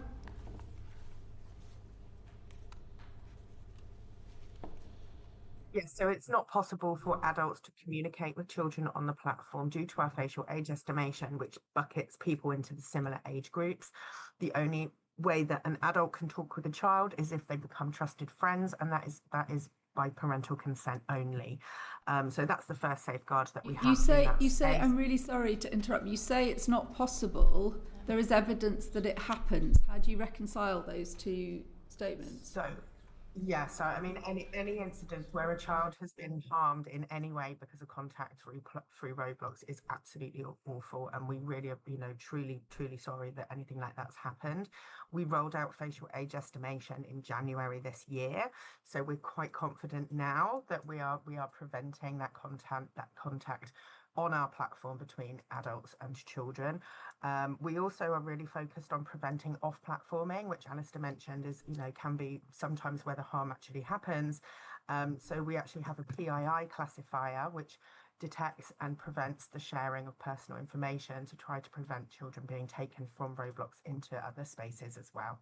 As Alistair said, we work very closely with law enforcement and with, our partners Sri Lankan, and continue to use our AI tooling such as Sentinel to detect any grooming type language or behaviour on the platform, which we then proactively report to law enforcement. Thank you, Peter. As many members of Parliament have done, I've been speaking to constituents about social media for under 16s as part of the government consultation into this, and I was contacted by a number of constituents who had concerns around bullying on social media, including Amy, who works as a social worker. She says that she has worked with children and families where they've been contacted and groomed via social media platforms. She says, I don't think parents understand the risks of social media enough. Social media gives children access to each other 24 hours a day. Children have no safe place anymore. We know that bullying takes place in the real world, offline, but it has also been exacerbated by social media, by online spaces. So my direct question is, when bullying does occur on your platforms, how does it manifest? What features are most typically used to drive that bullying behaviour? Rebecca Stimson, if we can start with you. Yeah, so it's probably easier to answer by, we have built the features in response to where we see it manifest. So that can be, for example, being tagged or having comments around you where someone might be posting something about you to try and bully you. They might be commenting on your posts to also try and bully you. And that's where we've put in a whole range of features where if you are unfollowing someone or you can block and report someone, they will not be able to do that. So just on that point, according to Childline, if I block someone on Instagram, they can still find my profile, and therefore the advice is that I change my username. Is this the case? And if it is the case, why is the advice that the victim should change something about the way that they're responding on your platform? I don't know when that Childline was from, but that is no longer the case since 2024 with teen accounts. As I've been saying, those accounts are by default private by default, can't be discoverable, can't be contacted by anyone that doesn't follow them. The act of not following someone, not being connected to them, means they will not be able to do any of the things I was just talking about. The other thing, we default everyone into teen accounts into our strongest protector, hidden words. So we have a whole range of terminology that is tended to be associated with bullying comments, and where the systems detect that, that is immediately moved into a different inbox. The victim of those comments never has to see them. They can either mass delete them or mass report them, because again, as you're rightly pointing out, asking the victim to deal with some of that is clearly not always the right approach. So hidden words is on for all under 18 accounts to pick up where we think bullying remarks, and as I say, it's removed away and the victim can deal with them en masse rather than having to experience those comments. And when bullying is detected, either automatically, as you say, or because it's reported by the victim, what's the typical response time and what feedback do they receive? So the vast majority of bullying where we detect it is found and removed before it's seen by anyone. It's under 1% in our recent community standards report, which is publicly available, of bullying comments online. We're very successful in finding it. When it's reported to us, as you say, it will go to either an automated reviewer or human reviewer, and usually the response times is extremely quick. Yes. So obviously we're talking here about bullying on children. You know, I'm a member of Parliament, as you can imagine. I sometimes have people on social media say very unkind things about me, and that is, of course, their democratic right to do. There are things that take place on social media that are deeply unpleasant, but are not illegal and might not necessarily be, sufficiently severe to require you to flag that as breaking protocols. I would put it to you that a situation involving children, those protocols should be much stricter. Are your protocols stricter? If a young person receives an abusive comment on their platform by another young person, what action is taken against that bullier? As I say, they are stricter, because I completely agree with what you're saying. And as you said, these measures go beyond the law, because we're not talking about necessarily illegal harm, as you've also recognised. So the default settings are all stricter, and that was just the answer I've given you. Where we find someone who is bullying, the actions will vary, depending. It can be up to and including removing that person's account. It can be about removing posts. We do sometimes, when we're dealing with younger people, try and give them the opportunity to learn, so you might not automatically go to removal of their account, but we can do things whereas if we detect you're about about to say something that we believe could be bullying, we give you a nudge to make you think about it, to try and encourage better behaviour. But there's a range of sanctions we would take against either the content or the individual posting it, depending on what's happening. When these incidents happen, how do you inform the parents of both sides? So in teen accounts, which is this relatively last couple of years, they can see everything that's happening on their teen's account. We also give them notifications if their teens are looking for, at the moment it's mostly suicide and self-injury content, but we're looking to expand that as well. So which could include... Or looking to expand letting parents know that their children have been involved either as the victim or the perpetrator of bullying, but you don't currently actively inform parents. We do, in the sense that if you are a parent-managed account, you can see everything that your child is doing. What I meant when my answer was... That's not actively informing them. Yeah, so I was about to say, so if you mean an active notification, at the moment that is just suicide and self-harm, but we're looking to expand that. We're very short on time, so Alistair, if I can briefly come to you. So very quickly then, a lot of similarities. If you're under 16, you're private by default. Your content won't appear in other people's For You feeds. As I've been mentioning, direct messages not available to you, so the idea of people directly contacting you and bullying you via direct messages is simply not applicable. Our community guidelines prohibit bullying and harassment. To your point, they do apply a different standard to young people in the general population than they do to democratic discourse with public elected officials. We also have family pairing, which is our parental control tool, and with that you can see where people have requested or friended or then blocked. If you have an under 16 who has blocked someone, that will be available in family pairing as well, and we're continually looking at additional features in that area. Very briefly, Laura. So we have chat filtering for in-game chat, so that will prevent any kind of harmful language.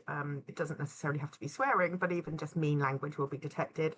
We are currently rolling out a rephrasing project where if somebody types something that may be a little bit unkind, it will reword it using AI into more appropriate language. We work with anti-bullying organisations globally to create resources to support parents either of a child who is bullying somebody else or is a victim of bullying, in how they can support their child, as well as what we do on the platform. Again, a number of sanctions depending on the seriousness of the incident, but reporting to us, we will escalate through our internal channels. Our community standards, this year we actually worked with our teen council to create youth-friendly versions of the community standards, just to make sure that that's out and available and as clear as possible about what's allowed on the platform. Thank you all very much. I'm going to have to draw it to an end here. There are one or two topics that we didn't get to ask you because of time constraints, which we might write to you about to follow up on after the session, if that's okay. But thank you all very much for being with us this morning and for giving us your evidence. Order to suspend the sitting while we change to our...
Welcome back to the second half of our session on screen time and social media. In the second session, we're hearing from academics who've undertaken research in this field. Can I ask our three witnesses to introduce yourselves to us briefly, please, starting with Professor Pete Etchells.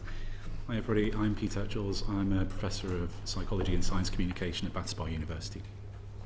Thank you, Professor Victoria Goodyear. Hi, I'm Professor Goodyear. I'm a Professor of Physical Activity, Health and Wellbeing at the University of Birmingham.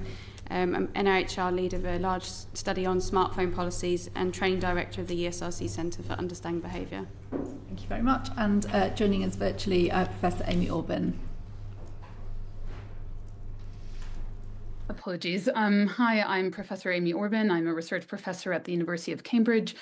I've directed independent research commissions for DSIT on how we can achieve better evidence about social media impact and harms.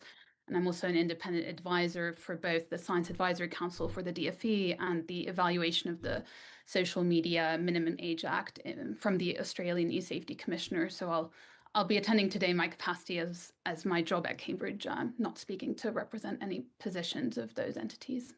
Thank you very much. There is, as we know, there are many different sources of funding for research into social media and screen time and its impacts on children and young people. And it's important that we are transparent about those sources of funding. So could each of you please let the committee know what have been the sources of funding for the research that you'll be talking about today? Again, starting with Pete Etchells. None. So the last body of funding that I had was in 2022 from the British Academy to look at the impacts of monetisation in video games. Thank you. So I've received my funding from the ESRC, Research England, NIHR, Birmingham Alumni, Department for Education, Wellcome Trust, Society for Educational Studies and the British Academy. Thank you very much. And Professor Amy Orben. I also have a big team, so there's a list. So I get a lot of funding from UKRI, from the Wellcome Trust, from the Quo Family Foundation, from the Jacobs Foundation. Gosh, I can provide a list with the whole funding if you want. It's on my website for all to see. Yeah, I think those are all. I also get National Institute of Health funding. Yeah. That's great, thank you. I hope you understand why it's important for us to ask that question and to have that information in the public domain. And we'll go to Manuela for a substantive question. Sorry. No, go ahead. So my question for the panel, which types of screen time do you think are particularly harmful and particularly beneficial for children? And if I can start with Professor Goodyear. Yeah, sure. So screen time, so there is a mix of benefits and harms, and I can talk to our recent paper that was published a month ago with co-produced with young people, teachers and families. So that's 177 participants. What they report on is that there can be harms associated with phones and social media, screen time related to physical activity, sleep, causing issues with friendship.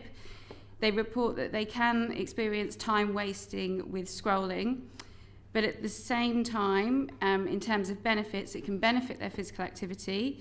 It can be used as a mood enhancing tool. It can be used for relaxation. It can be used as a distraction for negative experiences, and it can be used for homework. So from the perspectives of young people, it's a mixed picture. Thank you. Anyone else wants to add? Yeah, I can step in there. I think very often we kind of, pardon me, we get stuck in this frame of thinking around screen time as in what we call an exposure response model. So how much of one particular type of screen time, whatever it is that we're interested in, pardon me, how is that linked to an increase or a decrease in a particular outcome that we're interested in? That very much focuses on harm a lot of the time. The vast majority of studies, I think, in this area that take that approach don't show clear or consistent answers, because the rather unhelpful answer there is that it depends, and it depends on other things that are going on. There's a more recent way of thinking about this in the research literature that takes what we might call an ecosystems approach. So it's how do particular types of screen time interact with other factors that we also know have impacts on mental health or sleep or bullying, to either increase or reduce the risk of that. Thank you. And Professor Orben? I think that was covered well, thank you. Okay, perfect. Will it be possible to establish a causal link between screen time and harmful consequences for children? And if so, what is the time scale? Professor Etchells? Yeah, that's the big question, I think. I think in theory it is. It is possible. I don't think we're there with the quality of the research that we're able to do at the minute. I think that there's lots of reasons as to why that's the case. First is that research is relatively slow by comparison to the rate at which technology changes. You know, we're still having conversations around whether things like violent video games impact aggression, when I think very much the public conversation has moved on from that 10, 20 years ago, and we're still trying to figure out the best ways to assess that. I think in some senses we're maybe asking the wrong types of questions. So I think when we ask a question along the lines of, does X cause Y? So does a particular type of screen time cause a mental health issue, for example? The answer, again, will always be, well, yes and no to that. And I think where the research is starting to move towards now is thinking about a different formulation of that question, which is, because it's always yes and no, it depends on the specifics of an individual.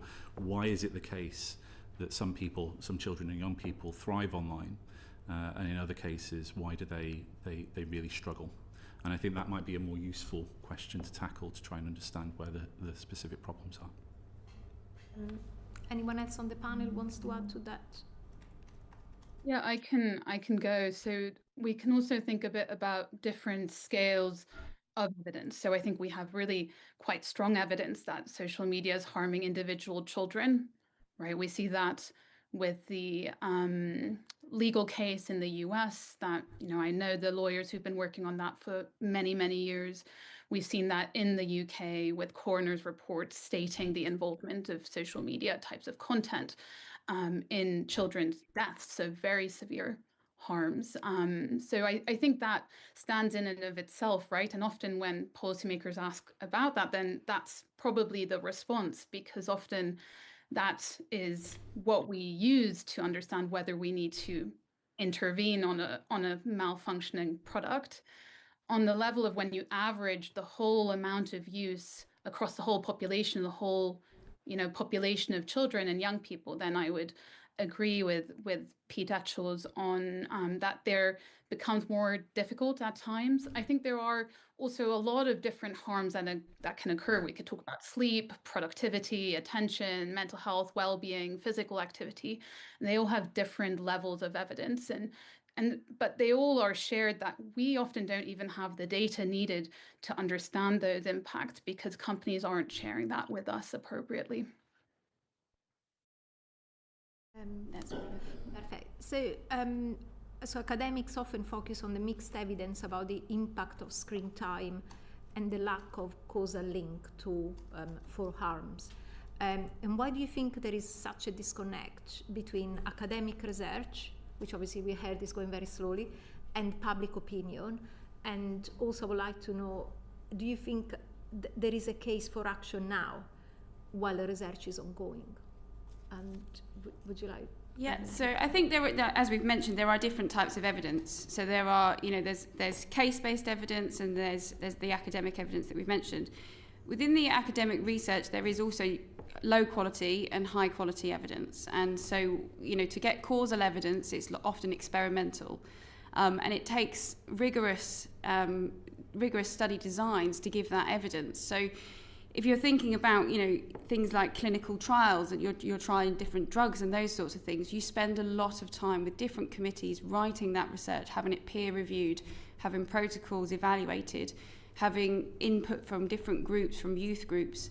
And so to get the causal evidence, it takes a long time. And I think the challenge with social media and phones is that it's moved at an exponential pace, that the pattern in the research and the trends in society are both trying to tackle the same issue at a parallel time. Thank you. Yes, Professor Orben? Yes, I think I really agree with Professor Goodyear on that. I think also we are, we're trying to hold $1 billion-dollar industry to account with very feeble and non-strategic R&D support. So if you think about that, my team, I think we're now 16 people, but the longest contract beyond me and my administrator is, I think, about 3 to 4 years. It's very difficult to produce this high quality research where even though the public is crying out for it. I also think we need, a lot of times people say, well, we've figured out what to do about cars. Cars were causing harm. We have seatbelts, we have MOTs, we have education in schools. And I completely agree. But I think we had about 100 years to get from the first car to the 20 millionth car. I can provide the actual numbers, but I think we had 2 years for that same level of rise with TikTok. So the panel you just heard, we need to speed up in a sort of magnitude of change in evidence creation. I think therefore what I've been arguing over the last year or two is that we don't think about whether, is there evidence, is there not? We need to think about gradations of evidence, and we need to think about risk. So I think the core thing for you as decision makers to understand is about how do you weigh up risks of, taking a decision now on incomplete evidence that might not be perfect, that might have unintended consequences, versus what are the risk of not taking a decision when harms could be accumulating, when evidence might not arise when you think it might do, and what's the risk of maybe taking another decision. So I think that's probably something you can't communicate in a media interview, for example. But I think in conversations like these, we can start talking about those complexities with you. Thank you. And my last question, do particular groups of children have particularly negative experiences when using social media and gaming websites compared to other groups of children?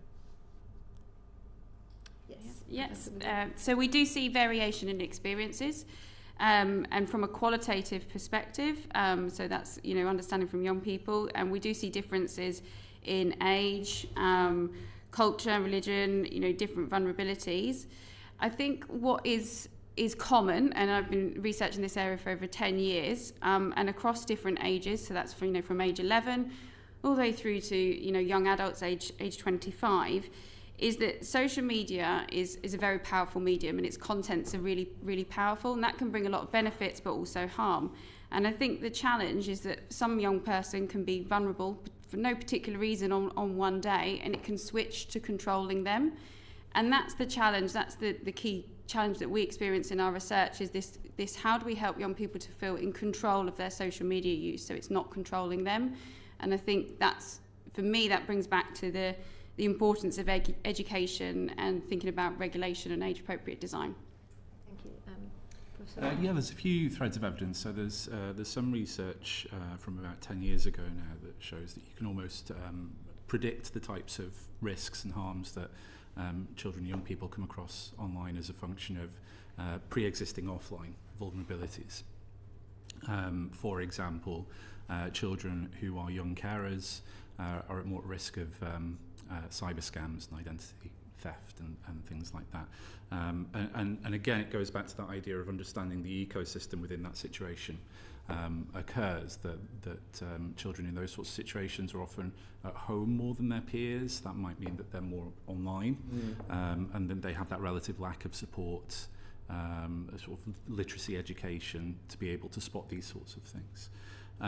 There's other research which suggests that young people with mental health conditions, they use social media to help support that, to share their experiences, to try and seek information and receive support. In some cases, they might actually find that kind of asynchronous communication easier, but it's essentially a sort of random chance as to whether they actually find support or they're fed content that actually makes things worse. And I think that's why we really need to do more work. And Professor Orben, anything to add? Or no? Perfect. Great, thank you very much. We'll go to Chris next. Thank you. Thank you, Professor Etchells, for mentioning young carers. That was something I'm very passionate about. And when I've spoken, a bit like Peter spoke to schools in my constituency about a social media ban, I've actually had a mixed response, which is really interesting. So I just wanted to know what your views are on a potential social media ban for under 16s. And just to add to that, we heard from the lady from Roblox, who seemed to very keen to sort of distance herself from being a social media platform, but I think there's certainly some of the same challenges. I know yourself has a lot of work on the addictiveness of computer games. So I just wondered, if we were to go down the road of a ban of social media for under 16s, would you want it to be the same limited scope as what was done in Australia, or would you consider extending that particular that ban? And I'll start with Professor Etchells and go across. So I think it's important to understand that there's lots of options on the table here. So even when we just talk about a ban, and perhaps a better term there is a restriction to open an account, there are multiple ways in which you can implement that. So in Australia, it's at the age of 16. That age is essentially arbitrary in terms of understanding particular effects. But what works or doesn't work in Australia, and I think it's important to say we don't know at the minute, we're still waiting for the evidence to come in to understand what's working there, will be different to the UK. So one of the key differences in Australia, they don't have GCSEs. At 16, we do. So if we're talking about implementing an under 16 ban in the UK, what we're actually saying is that we're introducing this thing that we're very concerned about in terms of its distractive element, its potential impact on mental health at one of the critical times in a teenager's life when it comes to education. So one age that might work in one area might not necessarily be the right age for another area. And I don't think that's a thing to worry about. It's to think about, well, what are the options open to us? Do we want to consider a younger age ban, a younger restriction, maybe at the age of 13 that lines up with the current age of consent and the Gillick principle, potentially even 11 or 12, so it kind of comes in at that friction point between primary and secondary school, but then to grandfather that in, so it increases year on year until we do get to 16. I think that there are potential advantages of that sort of approach in terms of it avoids a cliff edge that a lot of people are concerned about at age 16. It gives time for the evidence base to develop. We know that there are ongoing efforts to try and understand the impacts of these sorts of restrictions, that we're just not there yet with actually getting the data, and that would allow time. I think also critically it would allow us to think about what does a nationally coordinated digital literacy program look like, so that at the age at which we do decide children are allowed access to social media, they're equipped with the tools to be able to navigate that. So you would say that you would favour, but you would say there's evidence to suggest a restriction, and potentially in the way that you suggested would be a good thing. Honestly, we don't know either way at the minute. We just don't have the evidence base to understand whether a restriction of this nature would occur. That's not me saying I don't think they will work. I genuinely don't know, and I'm very keen to be led by the data on this. I would also say that one of the things that I really like about the Australian model is that's clearly the case, and they're evaluating it. Mm-hmm. So I would like to see whatever we do in the UK to take a similar approach and say, okay, because of this relative lack of evidence base, what can we do to evaluate this as we go along to understand what works and what doesn't? Okay, Professor Goodyear, sorry. Professor, I'll continue. So I would echo that and say that there's limited evidence at the minute to support delayed access of social media or interventions targeting curfews or behaviours. That's not to say that the evidence isn't coming. There's certain case studies that maybe Professor Orben can talk to in a moment on different evidence. I would say that it's really tricky because it's about getting the right balance between benefits and harms, as we've mentioned, and importantly, systems need to be in place for some unintended consequences of what might happen if a ban, and the young people that find value of social media for mental health support and those sorts of things and communities. But I think it's important that when we think about whatever the age limit is, that we support young people as well to transition into a technology-filled world. So if that's age 13 or if that's age 16, the technology is not going away. We live in a digital society. We use lots of different things. And I think we need to be, our evidence from schools suggests that they need support in helping young people to be educated and aware of different aspects of phones and social media, and they need support with trusted adults as well. So whether there's a ban or not, I think it's really important that systems and education and support for schools and families are really put in place as well. And so, Professor Orben. Yeah, I agree with what is being raised. I think interestingly, we haven't had an experimental study, probably because of those complexities that Professor Goodyear was talking about, that has reduced or removed social media in healthy under 18s to see what happens. And so it's very hard for us to judge what will be going on, because it's not just about, if this perfect ban would be put into place, what would be the outcome. It's also about the effectivity of the ban, how people will react to it, what will be the behaviors. And we're seeing in Australia that it isn't a simple on and off switch. And so I think that sort of evaluation is why we are looking to Australia with a lot of curiosity and really hope that results will be provided quickly. I think that's also why in my team we are running this big trial up in Bradford, where we're looking at a social media curfew and a social media reduction tested across schools, where we'll actually randomize year groups to receive this social media reduction in curfew intervention or to have a control condition. Interestingly, when we started thinking about this study, we were open to all possibilities. And having led this big review for government on what research is missing, I felt, an experimental study was missing, but we need to be able to have young people engage in our study to have it be successful. And so the team up in Bradford were fantastic and did a lot of engagement with young people. And they found that if we said, well, we want to actually give you a ban or not a ban, they all said, well, we won't engage in your study then. We won't sign up. We're not interested. We don't want to test the ban, but they were very interested and continue to be very interested in a limit and in the curfew idea. And we're getting pretty good engagement in our initial sort of contacts with schools and with students. So I do think they want help. And that's what we've been finding, is that they do know that they're struggling. So I think that's where evidence creation can be really critical. But again, as I was saying, it's about weighing up risks of waiting versus acting early. And that's not something that just the science can talk to, because that's about ethics, morals, what the population wants. And so I do think that's inherently a political decision when and how to act.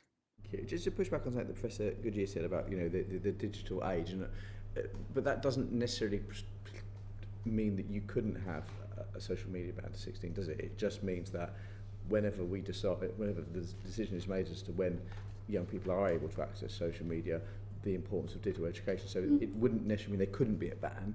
It just means that whatever decision is made, and Professor Etchells touched upon some alternatives, whatever decision is made about the restriction of social media, that support and teaching is given at that stage.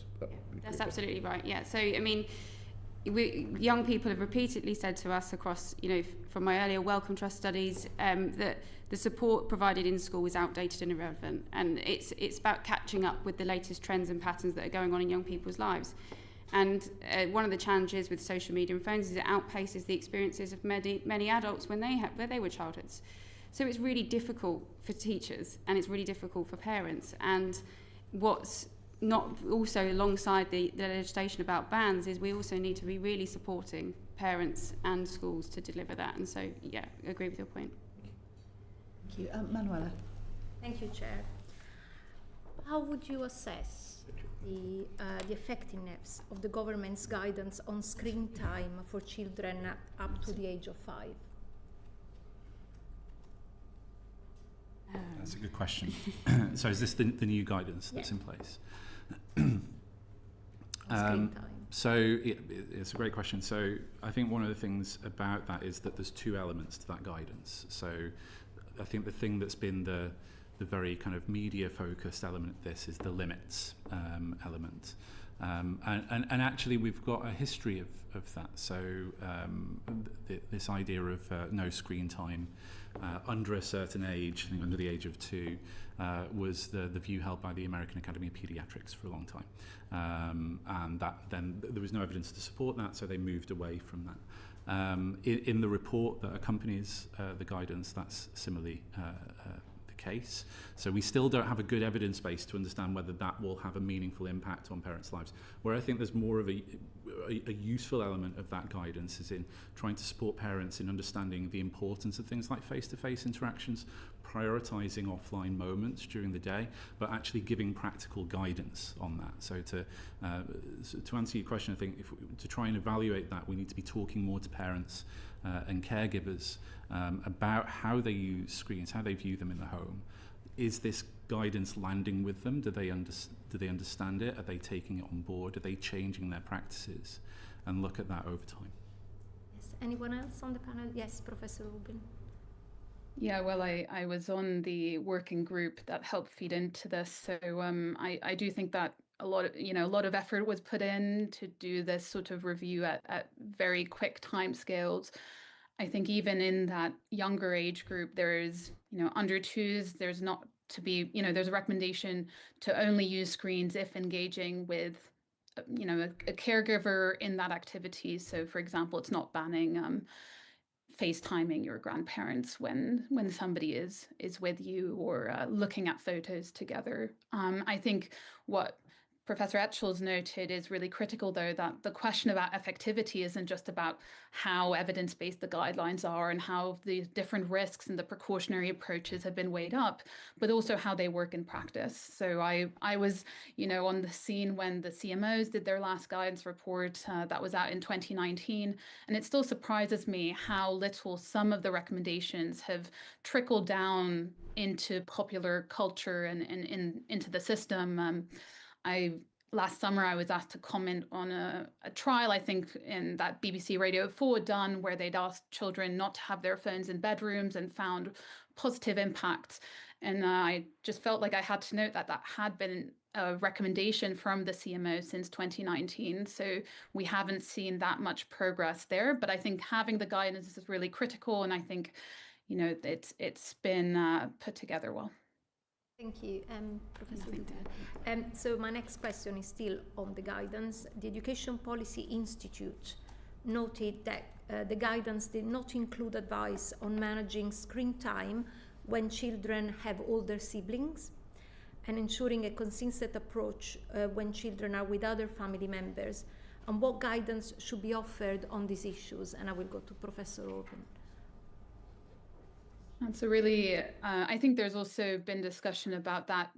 It was part of the evidence report and that didn't go into the guidance. So I wasn't part of, we were just part of advising on that evidence report. I think it's a really critical issue and it would need to be looked at. I wouldn't want to deliver guidance to parents now on a committee without, for example, going through those due consultation processes, because this is really not just about weighing up evidence. It's about weighing up risks and weighing up how we balance those. And I don't think I can do that individually. Apologies. Yeah. That's fine. And maybe Professor Etchells, are there any other omissions from the guidance that you would like to highlight to us? I think the guidance is as good as we can do at the minute, so I'm very supportive of it. I think a lot of it aligns with the RCPCH guidance that was put in place in 2019. That's no longer in place, but the principles are the same. I think this goes to a sort of a broader question around how do we support parents and caregivers around screen use, and the example of how do you deal with situations where older siblings are in the picture is a really tricky one. I think there are elements of research and guidance around parenting generally that apply here, and I think one of the big things that I think we need to help parents with is around how do we support modelling healthy behaviours around digital tech use as parents and caregivers, because I think a lot of us struggle with this. A lot of us have developed poor habits with our technologies. But when I talk about modelling healthy behaviours, it's not just about are you on your phone when you shouldn't be or when it's not appropriate to be, but how are you talking about that and developing rules within the household so that you're supporting your children. You're demonstrating that it's okay to talk about this, that we don't want to be on our phones sometimes, but sometimes we need to be, and we don't want to be and we shouldn't be.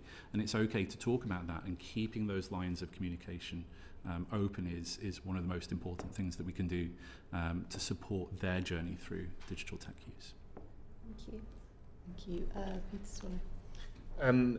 That's a very helpful segue, Professor Etchells, because I wanted to come on to talk about the role of parents in ensuring healthy screen time for their children. We heard in our previous panel some of the challenges where controls might be available or presented to parents, but they don't always necessarily feel that they are able to use them to their full effect. Mm-hmm. Of course, there are huge pressures on parents in the modern world in terms of balancing work and parenting responsibilities. There's obviously a wider question here as well about extended family having caring responsibilities. How reasonable is it to expect parents to be across all of this, and how can we support them to be more across this? Professor Goodyear, perhaps we'll start with you.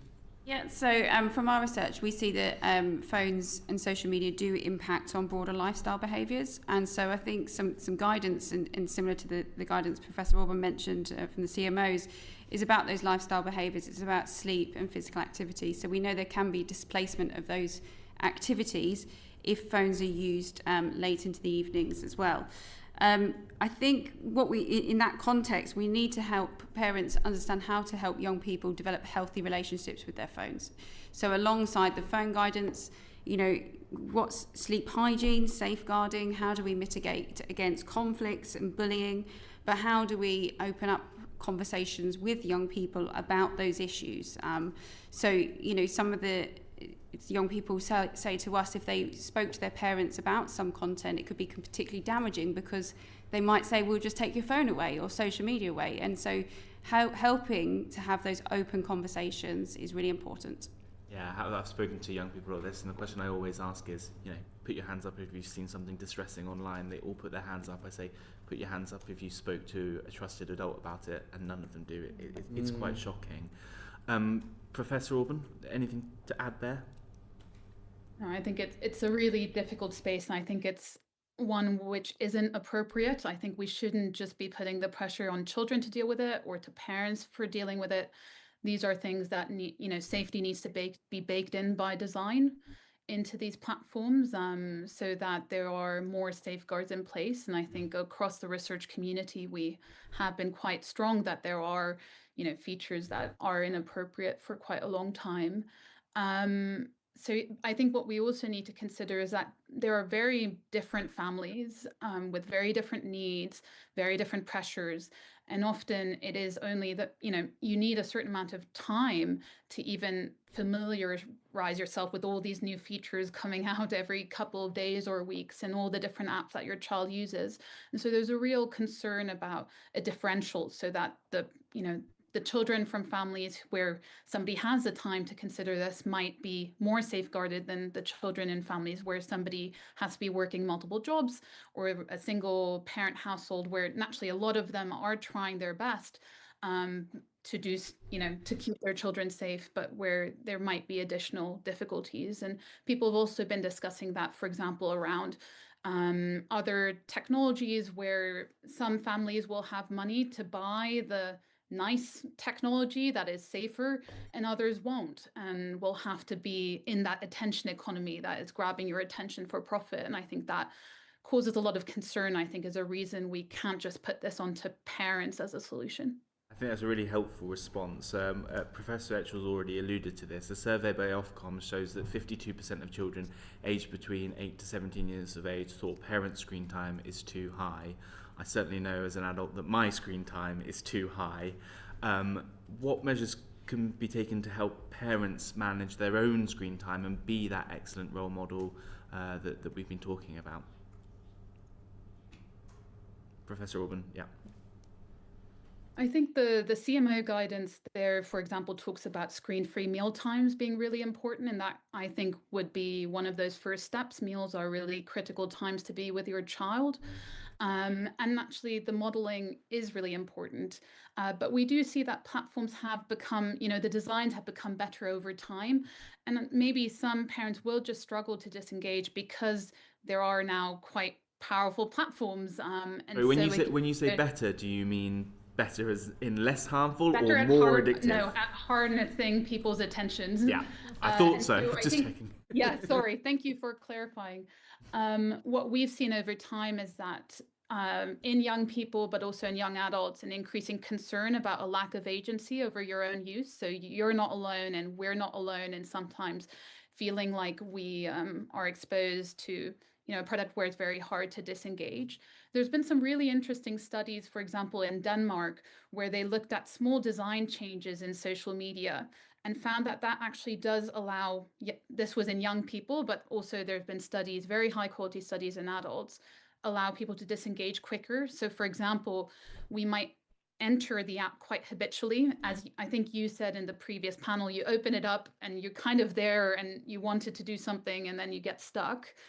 2 of the interventions that were tested were a 6-second pause before, when you click on the app, you have to wait for 6 seconds and then you can enter the app. And also one where when you enter the app, you need to say how long you want to spend online. And after that time has elapsed, the app closes. And both of those in a sample of young adolescents reduced social media time by about an hour a day. So they were on social media for 3 hours, and then they were on it for 2 hours when they were receiving this intervention. So I think, again, we can't just put it on parents. We need to build in processes to help them as well. Really helpful, thank you. Thank you very much, Caroline. Thank you, Chair. So I was going to ask you about the benefits of having a phone ban, a legislative ban on phones in schools. So the government did move on that yesterday. So I'd just like to ask you whether you think that the statutory ban in legislation will have a positive effect on children's health and well-being. Start with you. Yes, so I led the NIHR funded evaluation of school phone policies, and we evaluated the outcomes across 30 different secondary schools across the UK, involving 1,227 pupils. Now, what we found when we compare the differences is we find that there's no differences in outcomes across permissive and restrictive schools. So that's in mental health, physical activity, sleep, attainment and behaviour. And since I last spoke to the committee, we've had 2 further papers out that kind of explain perhaps why there aren't those differences and what happens and things that to consider around this statutory ban to make it beneficial in the school context. So the first one was an analysis of the time teachers are spending in the school day managing phones. And what we found was that teachers in permissive or restrictive schools are spending 100 hours a week, which is the equivalent of 3 full-time teachers, managing issues related to phones. And that's not just managing if they've got their phone out saying put it away, it's managing issues that happen on phones outside of school, so conflicts and bullying and those sorts of things.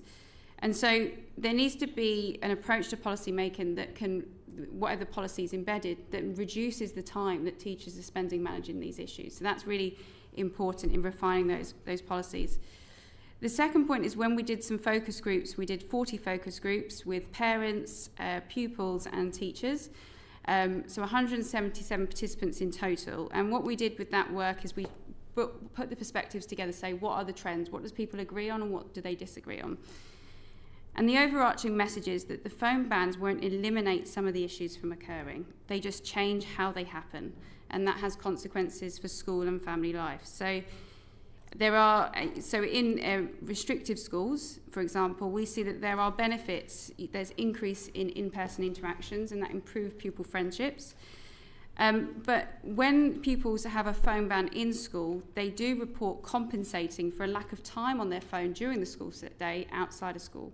And that's a challenge for physical activity, sleep and homework. There are also challenges when schools ban phones in schools, but then they put homework on phones. So the parents are saying that they're on their screens more outside of school, which is a real challenge for schools. So thinking about the join up between in school and outside of school is really important. And then some of the phone-based interactions and things that happen outside of school are still brought into the school, whether a phone ban is in place or not.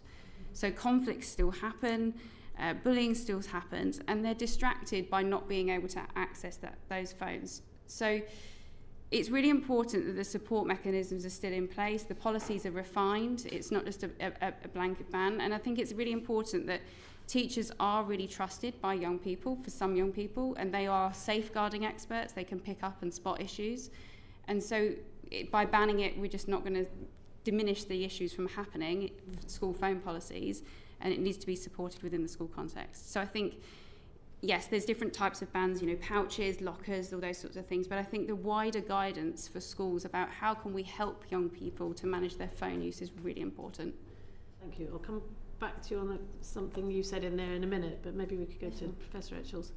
I agree with that. I think, like with the conversation around social media bans, that when we talk about different alternatives, they're not mutually exclusive, and I think we should be considering lots of things at the same time. So one of the big things in all of these spaces is the social norms that have developed around phone use in schools or social media use beyond. So there's a lot of work that needs to be done, helping children and young people to understand that maybe some of those social norms don't need to be in place, and how might we shift those. And that will hopefully help with the situation that Professor Goodyear was saying about, where actually a lot of what's going on, certainly anecdotally I've heard in primary schools, as you go towards years 5 and 6, that dramas that happen on WhatsApp after school are brought to school leaders by parents who want them to do something about it, and that's beyond the remit of a school. But there's an educational element there, and I think we have qualitative work as well around the impact of phone use on sleep, and again it's a lot about the social norms. There's expectations that teenagers should be always available and should immediately respond to things on social media or text, and it's those sorts of things that really impact sleep, that then spills over into the next day at school. So again, work around media literacy, algorithmic literacy, digital literacy, I think is really important here. Thank you. And Professor Orben? Yeah, I'm not an expert in schools, but I think what I agree with on the panel is the need for a multi-pronged approach. So whatever decision we now make as a country, especially if we want our children to thrive more, a school phone ban will be just one of many things we need to do around the online space. As they have said, children do use phones outside of school, and that will need to be addressed. So just coming back to something you said, Professor Goodyear, about children using their phone more out of school when it's banned in school, which is quite interesting, because I've spoken to lots of schools that have got pretty strict phone bans in place, and a couple where they're not even allowed to bring their phones into school, so it's just leave it at home, and if you need to contact your parents, use an old-fashioned dumb phone, which seems to work fine. And what they've said is that the phone usage has dropped off massively because they're so used to just not having them, or they just don't have their phones with them. They don't have them on the bus, they don't have them when they're commuting, they're talking to each other as friends, and that their dependence on phones has dropped. But also that the evidence seems to be showing that where there are lots of secondary schools with a ban, the children are not getting a phone at 10 or 11 in preparation for going up to secondary school, which I hope you would agree would be a good thing, because A, you're not having the WhatsApp dramas in year 6, which I've also heard from primary school head teachers, and they could really do without that. But also, you're then gaining a couple of extra really crucial years at 11, 12, 13, where parents are saying, well, actually, maybe you don't need a smartphone. And in your view, would you think that's a likely outcome and a positive thing? Yeah, I think so. Definitely a positive thing, and I think it goes back to that idea of what you're changing there is the social norms and the expectations around them, and I think that's a really healthy, positive thing have the to do. peer pressure not to have a phone rather than the peer pressure to have a phone. I think where we need to be careful in how we change those social norms is, do we introduce unintended negative consequences along the way? So one of the potential issues around, for lack of a better term, blanket phone bans in schools is how are we going to deal with exemptions? So there'll be exemptions needed for young carers potentially, or for children who need to use phones very reasonably to monitor medical needs. That at face value, it's easy to put in an exemption to support those children, but what sort of social situation does it create for them in the school, and expectations around who can use that phone and things like that. So it's not simple and straightforward, nothing ever is, but I think we do need to look at, over the long term, how are we changing those perceptions about things, and are they going in the direction that we want them to? Okay, thank you. Is there anything you'd like to add, or shall we move I on? just to say that schools are complicated. There's not just one. Not every school's the same. So some parents talk about the importance of providing their children with a phone if they're living in if they've got to travel to and from school for particular long distances. And I think it's the wider picture of what is about the school phone policy. So is it about the consequences that happen if you break the rules? Is it the consistency across teachers that enforce it? Is it the wider ethos and the vision of a school? Schools that promote physical activity, for instance, we know from Canada, tend to have more physical activity behaviours and less screen time. So it's a bigger picture, and every school is different and has its own values and rules. And I think it's that there should be perhaps, you know, the importance of having this regulation across, but thinking what in your school, what's important to your pupils, and what's the values, and what's the makeup of your students and the parents, and all those things. And now can we design support systems in place so it's a policy not just statutory, but it's relevant to each individual school and its makeup of students. Thank you. Thank you very much. I wanted to ask very briefly about AI chatbots. So there is a question in the government's consultation about concerns that children could become dependent on AI chatbots, as treating them as friends or partners, not necessarily understanding the distinction between an AI chatbot and a real person. To what extent do you understand the risk that's posed by AI chatbots, and do you think this should be an area within which the government's considering further regulation in order to protect children? Professor Orben. I think this is exactly when one of those questions around risks and weighing up different risks and how quickly technology moves and how difficult it is to even understand what's going on the ground. We've just done a survey with students in Bradford where we've seen a much higher AI use for education, and we can't disentangle if that's in the school or for homework, as well as for some, a small proportion of young people using it for support, using it to talk through difficult social situations. And I'm always surprised by how slowly we move as a research field, but that's because we have to go through these long-term funding cycles, and because I think a lot of this R&D funding is very retrospective, where I'm reviewing a lot of grants on social media, while I think we should be doing a lot more work on AI. So I think I welcome it being in the consultation. We need to understand, is this one of those areas where we take a precautionary approach? Naturally, we will probably hear that some young people use it for some sort of gain, but we will also hear a lot of increasingly accumulating horror stories of individuals. And I think that's where evidence will play one role, but I think it needs to be a societal conversation. I think the other critical point is that we're dealing with an industry that is very closed off and that doesn't share findings and data in an open way. And so I worry about a negative cycle where, because they don't share data with independent researchers, we as independent researchers cannot do good quality studies, which means evidence of harms takes longer or might even be impossible to get by the time action needs to be taken. And that maybe lets companies off the hook. And so we need to really think about this. So I welcome it being in the consultation. I think it needs to be considered, and we need a considered policy response. Thank you. Anyone else want to?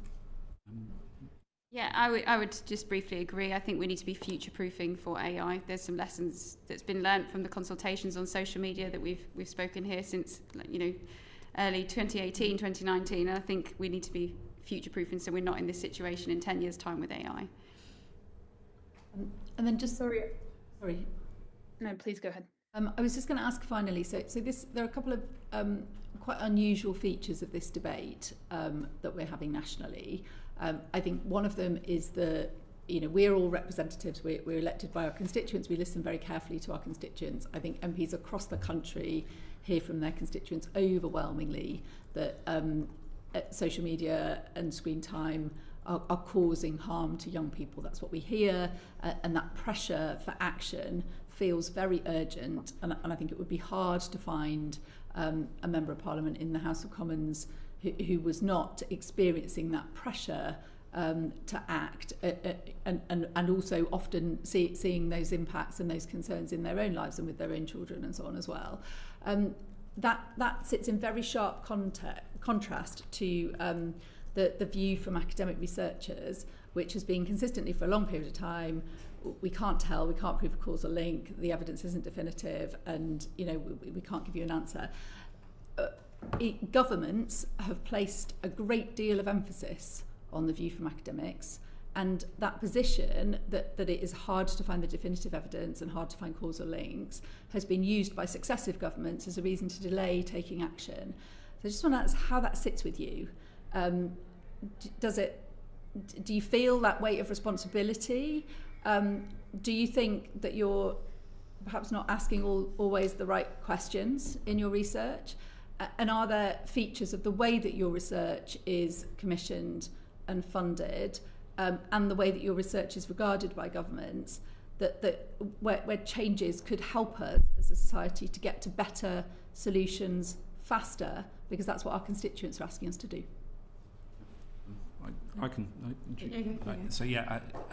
It's very frustrating.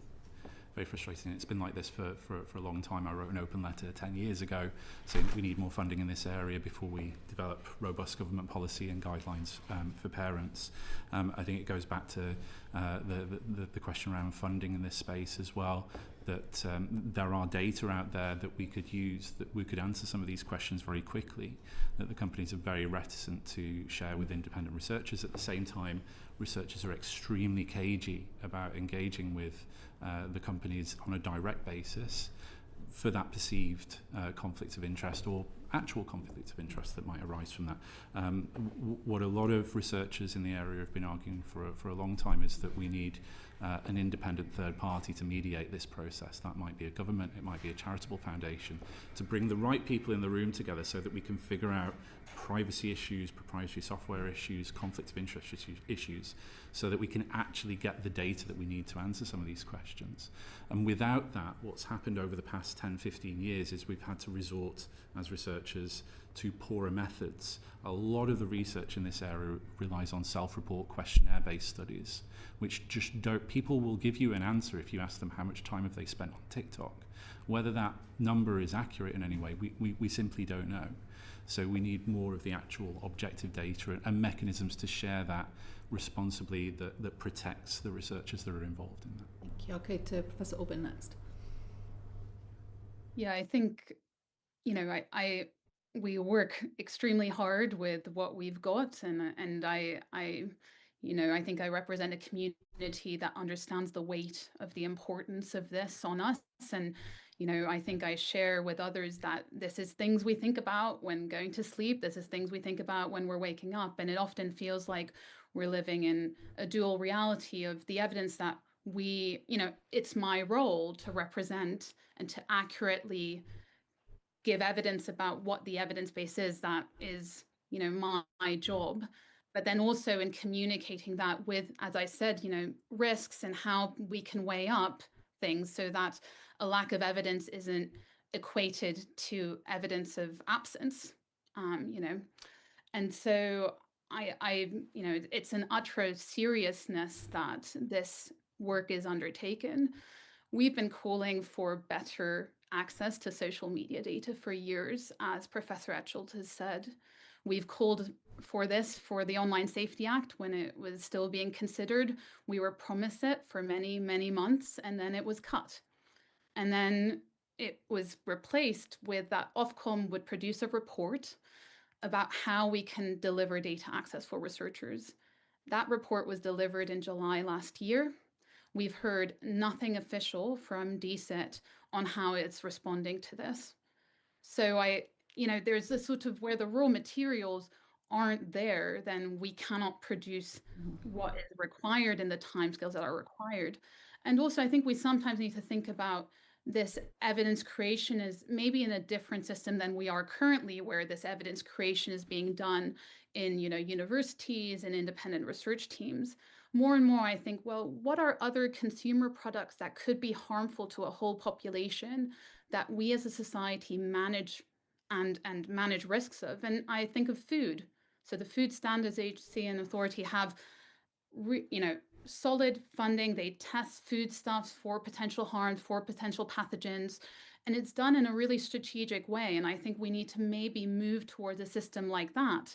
that is proactive, that thinks about risk when they emerge, that has, a standard facility to do that. And so I do think that, those are the things I wrote about in my report to DCIT, that we submitted in May last year, and we've seen little to no action. On the, just as I have the microphone, on the conflicts of interest, I think it was really important that you raised the question about research funding at the beginning of the consultation, on our evidence submission. And I would actually really welcome if we could all put in place a formal submission about, our funding, and not just our research funding, which I, try to incompletely disclose. I hope I just remembered I had UK government funding and funding from the Nathu Family Trust. But I think we need to not just disclose about funding, but also about things like what committees we're on, what sort of travel that we do. And there are gold standard disclosures that, I have on my website. So I was just ruminating about this during this committee session, that such disclosures are really important. So I will submit mine to you after this committee, and I hope that will be the complete version of that for you, because I didn't have that whole list with me to talk you through at the beginning. That's appreciated. Just briefly, because we are quite over time, Professor Goodyear, if you have anything I would to just add. say, in terms of the evidence, I think our responsibility is to provide good, high-quality evidence, and that does take time. So that takes time from safeguarding, ethical review, protocol development, evaluation. My research is funded by the NIHR, which is funded by the Department for Health and Social Care. And so my responsibility when presenting, asking questions about school phone policies, for example, that research started in 2019, putting that application together, and the publication was in 2025. So large national studies that go through rigorous protocol and review take a long time. There was COVID in the middle, so that was a slight delay. But that if you want us to present high quality evidence, then we have procedures and policies that we follow to ensure that. Thank you very much. It's been very interesting for us to hear from you today. Consistent with what Professor Orben has said, if there's anything that you didn't have the time to convey or that you think the committee should know about, please do write to us afterwards, and we'd welcome that very much. That brings our evidence session for today to a close. Order